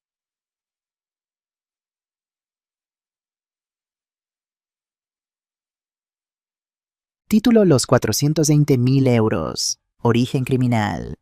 Miguel proyectó la confesión de Javier. 47 páginas. Cada detalle del robo, los extractos bancarios, las transferencias. Javier Morales robó 380.000 euros en 1992 de Exportaciones Ruiz S.A. El dueño Alfonso Ruiz se suicidó como resultado. Ese dinero fue invertido durante 30 años, convirtiéndose en los 420.000 euros que Ricardo heredó. Pero hay dos problemas legales masivos. Problema 1. El testamento fue firmado bajo la identidad falsa Carlos Mendoza en Argentina. Según ley española, esto lo hace nulo. La herencia debió ir a Viviana Morales, esposa legal de Javier. Problema 2. El dinero es producto directo de actividad criminal. Bajo la Ley de Recuperación de Activos de España puede ser confiscado y restituido a las víctimas. Raúl, el abogado de Ricardo, se puso pálido. Esto es... Necesito consultar con mis clientes. Hay alguien más que necesitan conocer, dijo Miguel. Se abrió la puerta de la sala. Entró una mujer de unos 40 años. Cabello negro largo, ojos oscuros intensos, traje profesional negro. Permítanme presentar a la abogada Elena Ruiz, hija de Alfonso Ruiz. Ricardo y Mateo se giraron para mirarla. La confusión en sus rostros era evidente. Elena se sentó en el lado de nuestra mesa. No sonrió, no saludó. Solo miró a Ricardo con una intensidad que helaba. Miguel proyectó una foto antigua. Un hombre de unos 50 años sonriendo abrazando a una niña pequeña. Alfonso Ruiz, 52 años cuando murió. Esposo, padre, empresario. Tenía 50 empleados. Era conocido en Sevilla como hombre honesto, generoso. Foto siguiente, una nota de suicidio. La letra temblorosa visible incluso en proyección. No puedo vivir con la vergüenza. Fallé a mi familia, a mis empleados. Perdónenme. Se colgó en su oficina el 20 de octubre de 1992. Su hija Elena, 10 años, lo encontró. Miguel se giró hacia Elena. Abogada Ruiz, ¿quiere hablar? Elena se puso de pie lentamente. Caminó alrededor de la mesa hasta quedar frente a Ricardo. Su voz era firme pero temblaba de emoción contenida. Señor Morales, tenía 10 años. Volví de la escuela. Mi madre estaba en el mercado. Entré a la oficina de mi padre para mostrarle mi examen. Había sacado 10 en matemáticas. Siempre se ponía tan orgulloso. Lo encontré colgando de la viga, sus ojos abiertos, su lengua, su cara morada. Su voz se quebró. Respiró profundo. Grité. Grité hasta que vinieron los vecinos. Intentaron bajarle. Ya era demasiado tarde. Mi madre nunca se recuperó. Murió 5 años después. Los doctores dijeron falla cardíaca. Yo sé que fue corazón roto. Perdimos todo. La casa, el negocio, el respeto en la comunidad. Crecí en la pobreza porque su padre decidió que la vida de su familia valía más que la mía. Finalmente miró a Ricardo directo a los ojos. ¿Y ahora usted? Usted usó ese dinero manchado de sangre para vivir lujosamente, para construir un hotel elegante, para traicionar a su propia madre. Dígame, señor Morales, ¿cómo se siente sabiendo que su éxito está construido sobre la tumba de mi padre?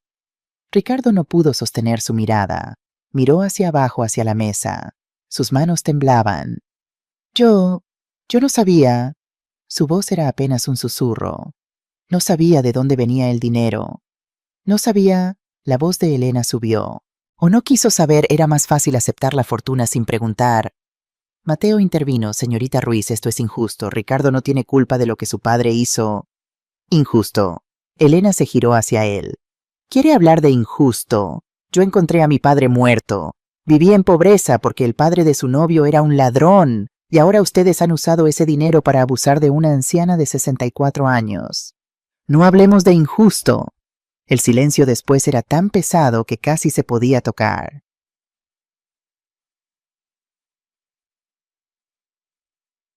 Miguel dejó que el silencio se asentara. Luego habló su voz calmada pero firme. Señores, esto es lo que propongo. La única propuesta que haremos. Proyectó la última diapositiva. Acuerdo de mediación. Términos finales 1. Propiedad. Cortijo Las Viñas Viejas. Vuelve 100% a nombre de Viviana Morales. Ricardo y Mateo pueden continuar operando el hotel como arrendatarios. Alquiler 4.000 euros mes. Contrato de arrendamiento. 5 años renovables. Viviana tiene derecho a residir en propiedad en habitación designada. Viviana tiene derecho a 15% de ganancias netas anuales. 2. Restitución financiera. 200.000 euros a Elena Ruiz, restitución a familia. 120.000 euros a Viviana Morales, compensación por fraude. 100.000 euros quedan con Ricardo solo para pagar préstamo bancario. 3. Terapia obligatoria. Ricardo debe asistir a terapia familiar con Viviana. 1 sesión por semana mínimo. Duración, 1 año mínimo. Terapeuta doctora. Isabel García, especialista en conflicto familiar. Si Ricardo falta 3 sesiones sin causa justificada, acuerdo se anula 4. Disculpa pública. Ricardo y Mateo deben emitir disculpa pública escrita a Elena Ruiz, publicada en Diario de Sevilla, reconociendo el daño causado y comprometiéndose a restitución. 5. Si se rechaza acuerdo, se procede con litigio criminal y civil completo. Cargos potenciales: fraude, uso de fondos criminales, abuso de ancianos. Pena de prisión potencial 5-10 años. Propiedad confiscada completamente. Quiebra financiera total. Tienen 72 horas para decidir, concluyó Miguel. Después de eso la oferta expira y vamos a juicio. Raúl, el abogado de Ricardo, parecía estar haciendo cálculos mentales. Finalmente se inclinó hacia Ricardo y Mateo susurrando urgentemente. Vi a Ricardo, su cara había pasado de pálido a gris. Parecía estar a punto de vomitar. ¿Puedo hablar con mi madre? Preguntó con voz rota. A solas, el mediador miró hacia mí. Señora Morales, parte de mí quería decir no. Quería que sufriera. Quería verlo destruido como él me había destruido. Pero otra parte, esa maldita parte maternal que nunca muere, quería darle una oportunidad. Una última oportunidad de ser humano. 5 minutos, dije. En la sala adyacente, con la puerta abierta. Miguel y el mediador no estaban felices, pero accedieron. Ricardo y yo entramos a una sala pequeña. Él cerró la puerta hasta dejarla entreabierta, suficiente para privacidad pero no completamente cerrada. Y entonces mi hijo, el hombre que me había dado a elegir entre asilo y establo, se derrumbó. Se arrodilló, en el suelo, delante de mí, y lloró. No fue llanto manipulador, fue llanto desgarrador de un alma rota. Mamá, sollozó, perdóname. Por favor, perdóname. Fui un monstruo. Te traté peor que a un perro. Te dije que durmieras con caballos cuando tú me diste todo. No merezco tu perdón. No merezco este acuerdo. Si tengo que ir a prisión, iré. Pero por favor dime que algún día podrás mirarme sin odio. Las lágrimas rodaban por su cara. Mocos. Feo llanto real. Me quedé de pie mirándolo. Este hombre de 32 años arrodillado como niño. Continúa en siguiente respuesta. Límite de caracteres alcanzado. Continúo con el resto de la parte 2. Me quedé de pie mirando a mi hijo arrodillado en el suelo. Sus sollozos llenaban la pequeña sala. Parte de mí quería arrodillarme con él, abrazarlo, decirle que todo estaría bien como había hecho 1000 veces cuando era niño. Pero no era niño. Era un hombre de 32 años que había calculado mi destrucción. Levántate, Ricardo, dije con voz firme. Mamá, por favor. He dicho que te levantes. Se levantó lentamente limpiándose la cara con las manos. Me miró con ojos rojos, esperanzados, aterrorizados. ¿Sabes qué es lo más triste de todo esto? Pregunté, mi voz tranquila pero cargada de dolor. No es que me traicionaras, no es que me robaras mi casa, no es siquiera que me dijeras que durmiera con caballos. Lo más triste es que durante todos estos meses, mientras me humillabas, mientras Mateo me trataba como sirvienta, mientras planeabas meterme en un asilo, yo seguía esperando que el verdadero Ricardo apareciera. El niño dulce que me decía, te amo cada noche. El adolescente que lloraba en mis brazos cuando tenía miedo. Seguía esperando que despertaras una mañana, me miraras y dijeras, Dios mío, mamá, ¿qué he hecho? Las lágrimas volvieron a rodar por su rostro. Pero ese momento nunca llegó. Continué. Solo llegó cuando te enfrentaste con consecuencias reales, con prisión, con perderlo todo.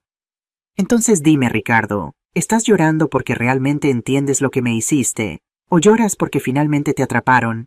Él abrió la boca, la cerró, luchó por encontrar palabras. Ambas cosas, admitió finalmente con una honestidad brutal. Estoy aterrado de ir a prisión, de perderlo todo. Pero también, mamá, cuando esa mujer Elena describió encontrar a su padre muerto, fue como si viera realmente por primera vez lo que el dinero de papá significaba. Y cuando Miguel mostró ese email que escribía Mateo, esas palabras frías sobre empujarte fuera del camino, no reconocí a la persona que escribió eso. ¿Quién era ese monstruo? Eras tú, dije simplemente. El verdadero tú, cuando nadie estaba mirando, cuando pensabas que no habría consecuencias. Lo sé, se pasó las manos por el cabello. Lo sé, y no puedo creer en lo que me convertí. Mateo me decía que eras demasiado emocional, que necesitabas límites duros, y yo quise creerlo porque era más fácil que admitir que estaba siendo cruel con mi propia madre. Mateo no te obligó a nada, dije firmemente. Tú eres un adulto, tomaste tus decisiones. Tienes razón, completamente razón, respiró profundo. Mamá, si aceptas este acuerdo, si me das esta oportunidad que no merezco, juro que voy a cambiar, voy a ir a terapia, voy a trabajar cada día para ser el hijo que debía haber sido. No por evitar prisión, sino porque finalmente veo lo que perdí, no la casa, no el dinero, a ti, mi madre, la única persona que me amó incondicionalmente, y yo la pisoteé. Quise creerle. Dios, cuánto quise creerle, pero había sido quemada demasiadas veces. Ricardo, dije cuidadosamente, si acepto este acuerdo no es porque te perdoné. El perdón, eso tomará tiempo, quizás años, quizás nunca llegue completamente. Acepto porque creo en segundas oportunidades, porque a pesar de todo sigo siendo tu madre, y porque quiero creer que todavía hay algo bueno en ti que vale la pena salvar. Pero si fallas, si rompes este acuerdo, si me faltas el respeto una vez más y dejas de ir a terapia, no habrá tercera oportunidad. ¿Entiendes? Sí, asintió vigorosamente. Sí, mamá, lo entiendo, lo juro. Entonces vamos, tienes una decisión que anunciar. Volvimos a la sala de mediación. Todos los ojos estaban sobre nosotros. Ricardo se acercó a la mesa de pie. Miró a su abogado Raúl, luego a Mateo, luego a Elena Ruiz. Aceptamos, dijo con voz clara. Aceptamos todos los términos del acuerdo. Raúl comenzó. Ricardo, deberíamos discutir más. No, Ricardo lo cortó. Aceptamos. Ahora, sin cambios. Se giró hacia Elena. Señorita Ruiz, no hay palabras para lo que mi padre le hizo a su familia. Y no hay excusa para que yo usara ese dinero sin preguntar de dónde venía. Los 200.000 euros son suyos. Y si necesita más, si necesita todo, lo entenderé. Elena lo miró largamente. No quiero todo su dinero, señor Morales. Quiero que entienda el peso de lo que su familia hizo a la mía. Quiero que viva con eso, que nunca lo olvide. No lo olvidaré, prometió Ricardo. Jamás. Elena asintió lentamente, luego hizo algo que nadie esperaba. Extendió su mano. Acepto su disculpa, y acepto este acuerdo. Ricardo tomó su mano temblando. Gracias, gracias. Miguel empezó a sacar los documentos del acuerdo. Excelente. Entonces procederemos con... Espera, interrumpió Mateo. Todos lo miraron. Yo Yo necesito decir algo también. Se puso de pie pareciendo incómodo. Doña Viviana, yo fui quien convenció a Ricardo de que usted era el problema. Yo fui quien escribió ese email cruel. Yo fui quien lo empujó a tomar decisiones cada vez más duras con usted. No lo digo para excusar a Ricardo.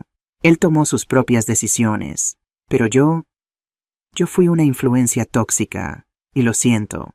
La verdad es que vi en usted todo lo que odio de mi propia familia. Mi madre es controladora, manipuladora. Entonces cuando Ricardo hablaba de usted, proyectaba mis problemas sobre usted. La pinté como villana cuando usted solo amaba a su hijo. No espero perdón. Solo quería que supiera que no toda la culpa es de Ricardo. Yo también soy responsable. Fue una disculpa sorprendentemente honesta. Miré a Mateo, este hombre que había sido parte de mi pesadilla. Mateo, dije finalmente, agradezco tu honestidad y acepto que influenciaste a Ricardo, pero tienes razón, él tomó sus propias decisiones, como adulto, como mi hijo. Dicho eso, si vas a seguir siendo parte de la vida de Ricardo, necesitas trabajar en tus propios problemas, porque tus proyecciones casi destruyeron a una familia. Lo haré, prometió. Ya hice cita con un terapeuta. Miguel miró alrededor de la mesa. Entonces estamos todos de acuerdo. Firmamos uno por uno, todos asintieron. Los documentos fueron firmados. Elena Ruiz primero, luego yo, luego Ricardo, luego Mateo como garante secundario. Cuando la última firma se secó, sentí algo extraño. No era felicidad, no era alivio completo, era paz. Cansada, complicada, pero paz.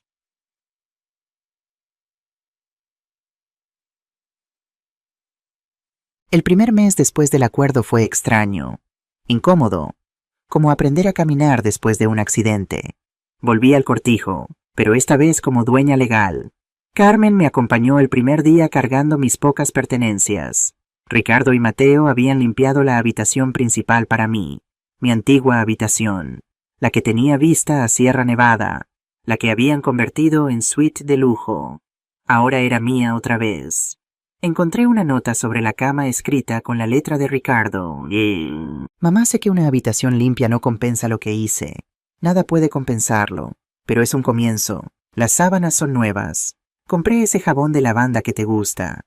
Puse fotos de Elena en la mesita. Pensé que querrías tenerla cerca. Mateo y yo nos mudamos a la cabaña 4.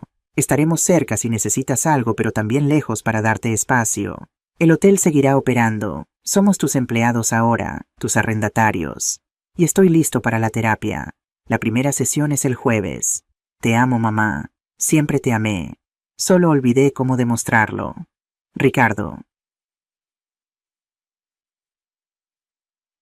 Sostuve la nota sintiendo lágrimas amenazar. Carmen puso su brazo alrededor de mis hombros.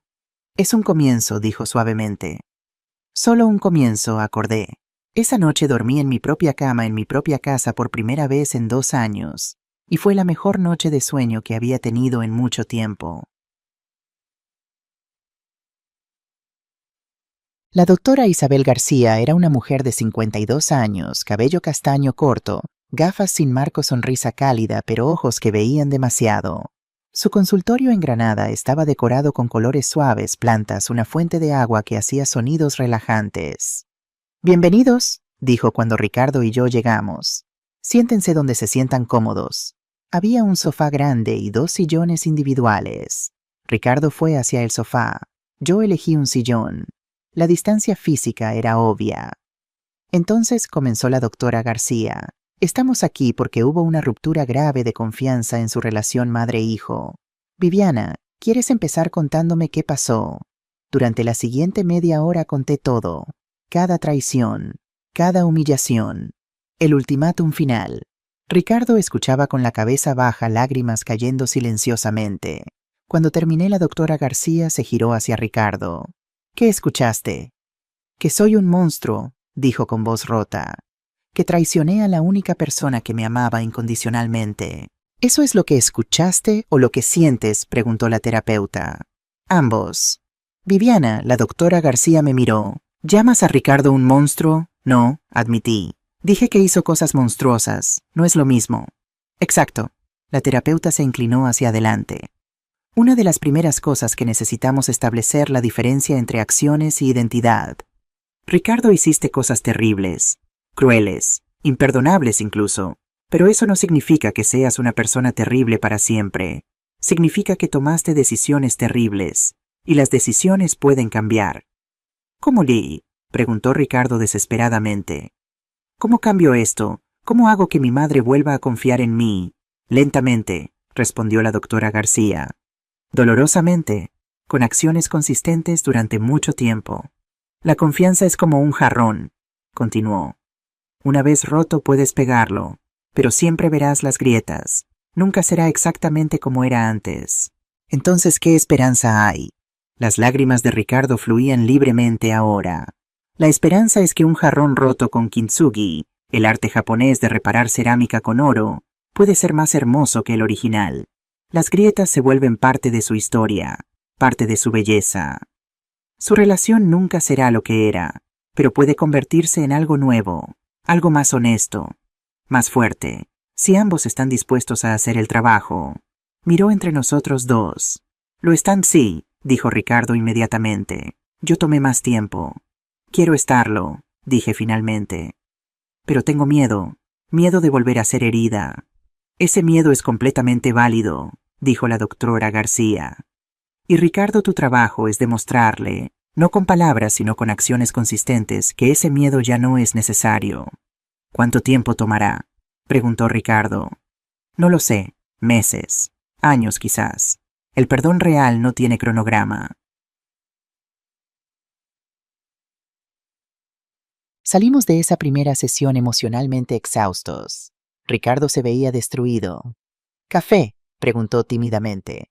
Hay una cafetería aquí cerca. Mi invitación. Vacilé. Luego, está bien, pero solo café. No estoy lista para una comida completa contigo todavía. Entendido. Fuimos a una cafetería pequeña cerca de la catedral. Pedimos, yo un cortado, él, un americano. Nos sentamos afuera mirando a la gente pasar. Gracias, dijo Ricardo después de un largo silencio, por darme esta oportunidad. No la merezco. No, acordé. No la mereces, pero te la estoy dando de todos modos. ¿Por qué? Pensé en eso. Porque hace 32 años, cuando tu padre me dejó sola con 2 niños, uno de ellos muriendo, podría haberme rendido. Podría haber puesto a Elena y a ti en hogares de acogida porque no podía manejar todo. Pero no lo hice. ¿Sabes por qué? Ricardo negó con la cabeza. Porque creía, tontamente quizás, que el amor podía superar cualquier cosa. Que si amaba lo suficiente, trabajaba lo suficiente, sacrificaba lo suficiente. Mis hijos estarían bien. Elena murió de todos modos. Y tú creciste, pero te perdiste en el camino. Entonces tal vez estaba equivocada sobre el amor superando todo, pero no estoy lista para renunciar a esa creencia todavía, no completamente.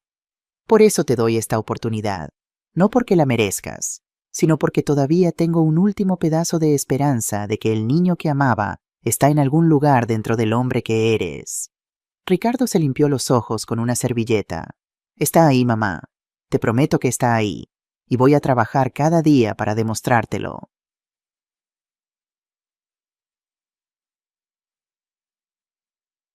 Los siguientes meses fueron un proceso lento de reconstrucción.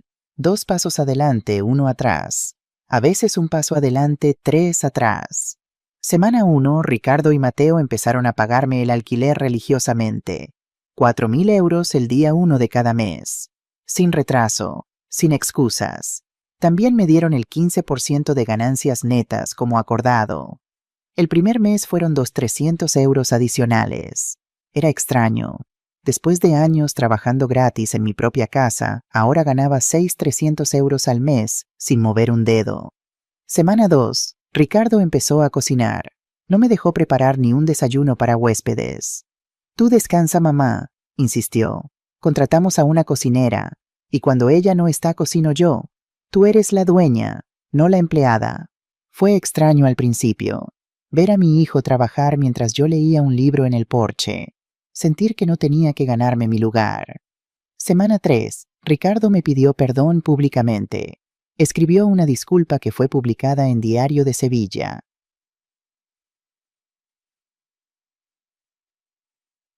Yo, Ricardo Morales, propietario gerente de las Viñas Viejas Hotel, quiero disculparme públicamente con mi madre Viviana Morales, a quien traicioné y humillé.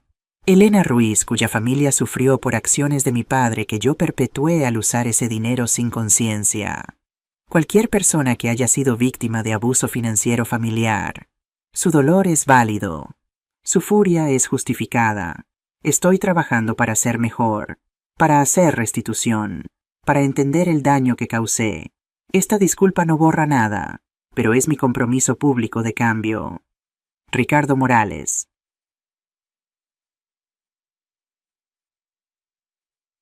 La disculpa se volvió viral localmente. Algunos aplaudieron su honestidad. Otros dijeron que era muy poco muy tarde. Ambos tenían razón. Mes 2. Elena Ruiz recibió sus 200.000 euros.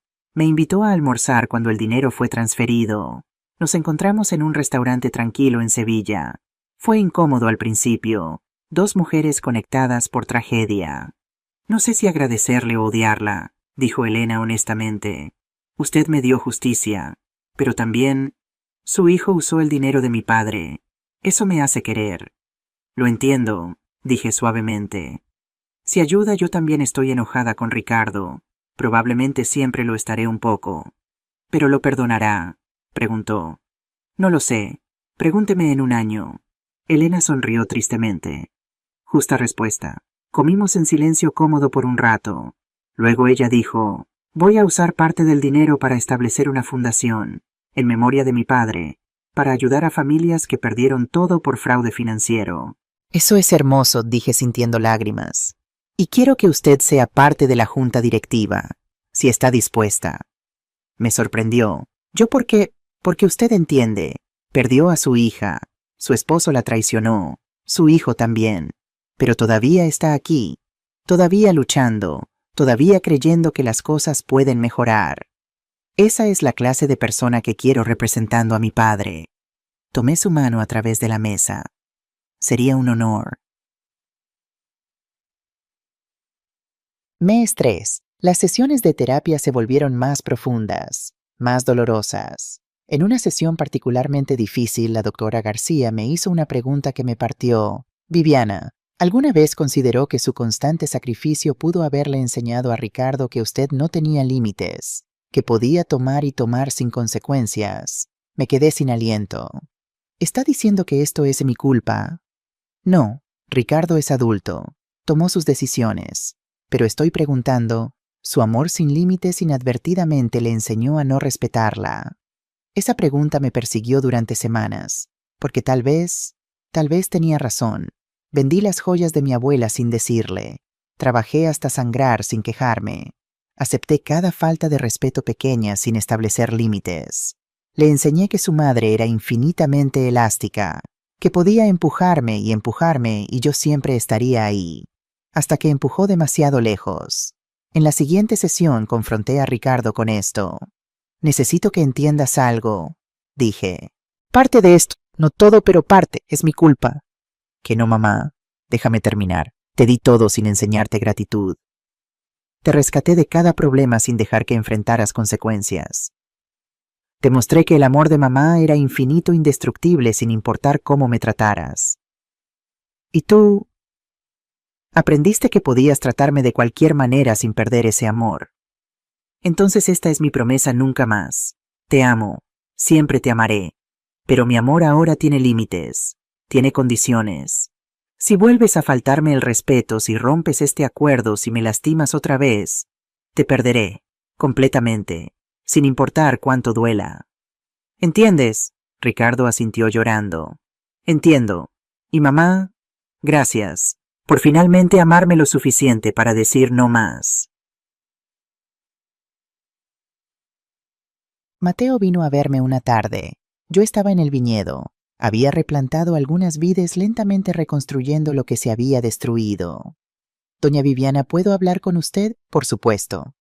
Me quité los guantes de jardinería. Nos sentamos bajo un olivo viejo. Mateo se veía nervioso.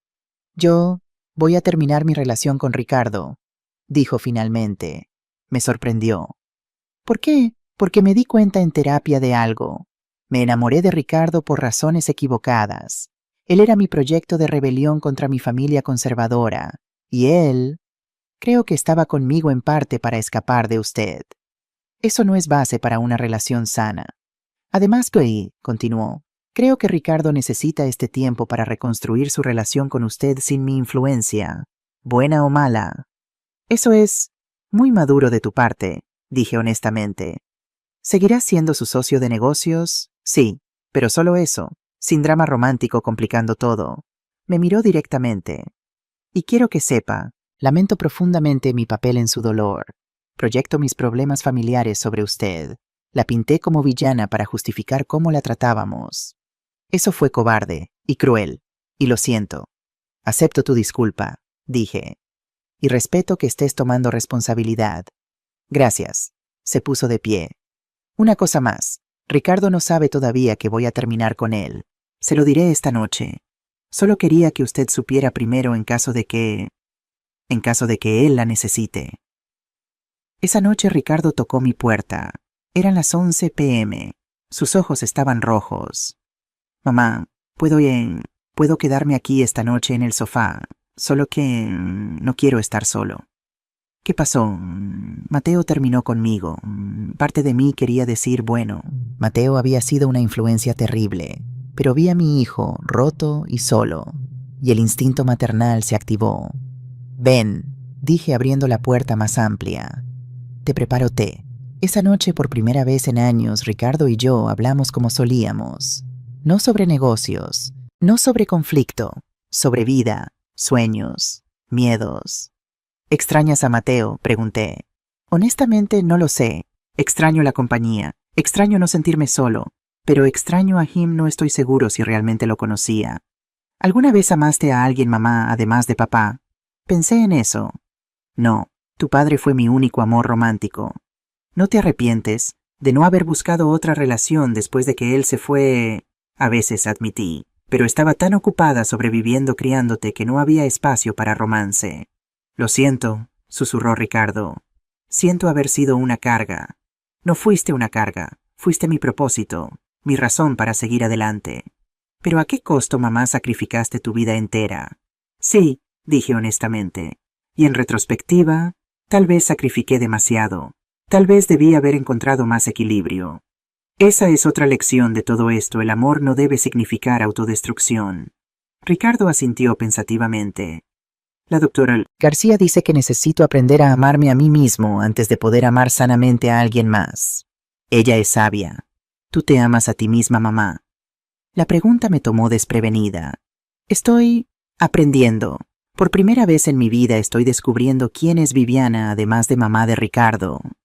¿Y quién es ella? Sonreí. Todavía estoy averiguándolo. Los últimos 3 meses del año trajeron cambios inesperados. Octubre, empecé clases de pintura en Granada, algo que siempre quise hacer pero nunca tuve tiempo. Mi profesora, una mujer de 70 años llamada Pilar, era maravillosa. Nunca es tarde para descubrir nuevos talentos, decía. Pinté el cortijo, las montañas, los caballos, y en una pintura particularmente emotiva pinté a Elena, mi hija muerta, como la imagino que habría sido a los 40 años. Ricardo vio esa pintura y lloró. Se parece a ti, dijo. Habría sido tan hermosa. Lo era, respondí, y lo es, en mi corazón. Noviembre. La Fundación de Elena Ruiz se lanzó oficialmente. Fundación Alfonso Ruiz, Justicia para Víctimas de Fraude Financiero. Yo estaba en la junta directiva. Nuestra primera beneficiaria fue una mujer de 68 años cuyo hijo le había robado 80.000 euros. Le ayudamos a recuperar el dinero y conseguir asesoría legal gratuita. Sentir que mi dolor tenía propósito, que podía ayudar a otros. Fue sanador de maneras que no esperaba. Diciembre, Ricardo me pidió algo inusual. Mamá, ¿puedo cocinar para ti en Navidad como solías hacer para mí? Tú cocinar, he estado aprendiendo. Quiero hacer tu cordero asado, tu paella, tus postres favoritos. ¿Por qué? Porque durante 32 años tú me serviste. Ahora quiero servir a ti, aunque sea un día. La Navidad de 2024 fue extraña pero hermosa. Solo Ricardo y yo. Carmen vino para la cena. Ricardo efectivamente cocinó. El cordero estaba un poco seco, la paella un poco salada, pero lo hizo con amor, y eso hizo toda la diferencia. Después de la cena, Ricardo sacó un regalo, una caja pequeña envuelta con cuidado. «Ábrelo», dijo nerviosamente. Dentro había un collar, oro delicado con un colgante, 2 siluetas femeninas, una grande, una pequeña. «Es para Elena y para ti», explicó. «La figura grande tiene un corazón. El corazón tiene una grieta, representando todo lo que pasamos.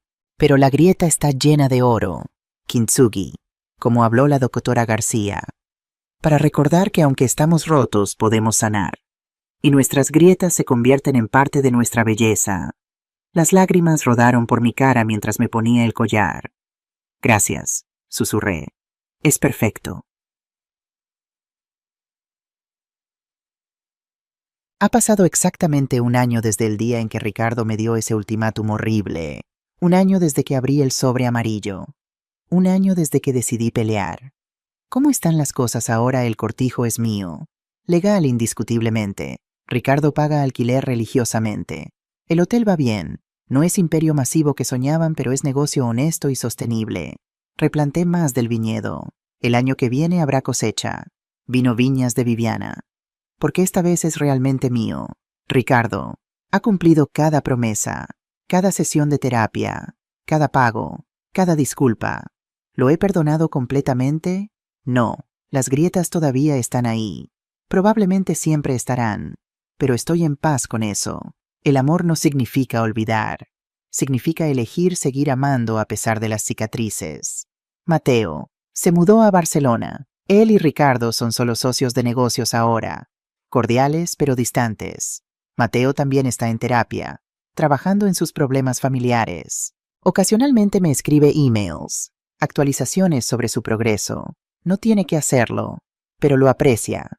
Elena Ruiz se ha convertido en amiga inesperada. Almorzamos una vez al mes. Hablamos sobre nuestros padres, nuestras pérdidas, cómo sobrevivir cuando la vida te rompe. La fundación está ayudando a docenas de familias, transformando tragedia en esperanza. Yo, a los 65 años, finalmente estoy descubriendo quién soy. Viviana Morales. No solo mamá de Ricardo, no solo víctima de Javier. Viviana, artista, miembro de junta directiva, dueña de negocio, amiga, sobreviviente, mujer que fue rota, pero se reconstruyó con oro. Es tarde de marzo. Estoy en el porche del cortijo pintando el atardecer sobre Sierra Nevada. Ricardo sale con 2 tazas de té. Se sienta a mi lado. «Bonito», dice mirando mi pintura. «Gracias». Silencio cómodo. Ya no necesitamos llenar cada momento con palabras. «Mamá», dice finalmente la doctora García, preguntó algo en nuestra última sesión. Dijo que te lo preguntara directamente. «¿Qué kind?», preguntó. «En una escala de 1 a 10, ¿cuánto has perdonado a Ricardo?» Mi pincel se detiene en el lienzo. Honestamente, como un 6, quizás 6.5. Ricardo asiente lentamente. No parece herido. Parece aceptante. Eso es más de lo que merecía, especialmente después de un año. Sí, acordé. Lo es. ¿Crees que alguna vez llegarás a 10? No lo sé. Tal vez no. Quizás 8 es el mejor que podemos esperar dadas las circunstancias. Y eso está bien. Miré a mi hijo, este hombre que casi me destruyó, que ahora trabaja cada día para reconstruir lo que rompió. «Sí», dije finalmente.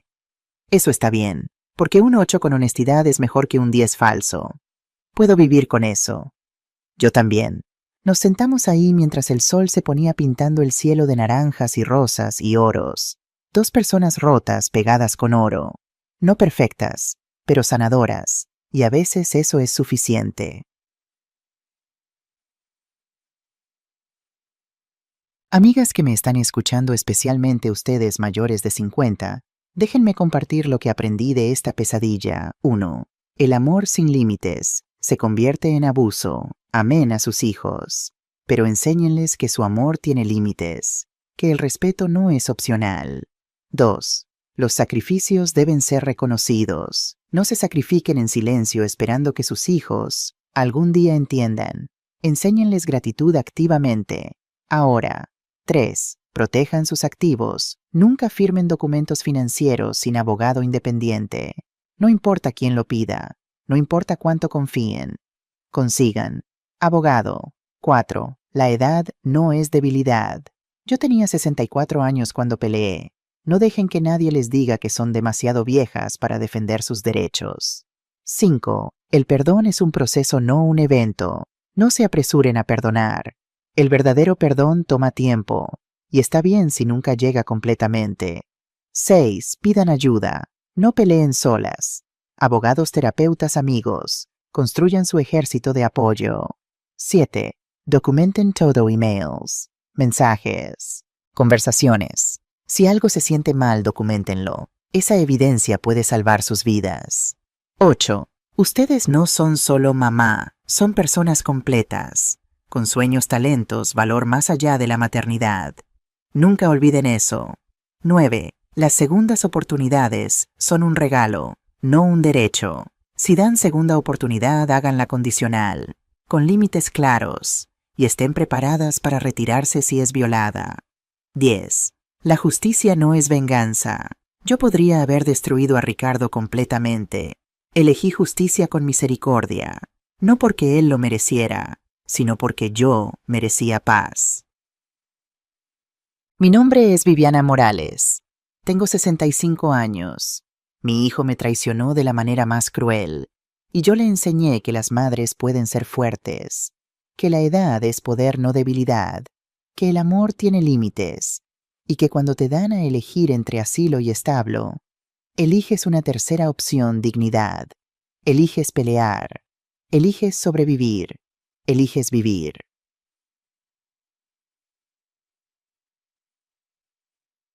21. Palabra cuenta 6,000 palabras ya hoy. ¿Qué te parece? ¿Quieres algún ajuste o está bien así? Esta parte cierra la historia con resolución del conflicto. Sanación gradual, realista, no perfecta. Mensaje empoderador para el público objetivo. Giros emocionales que mantienen engagement. Final satisfactorio pero honesto.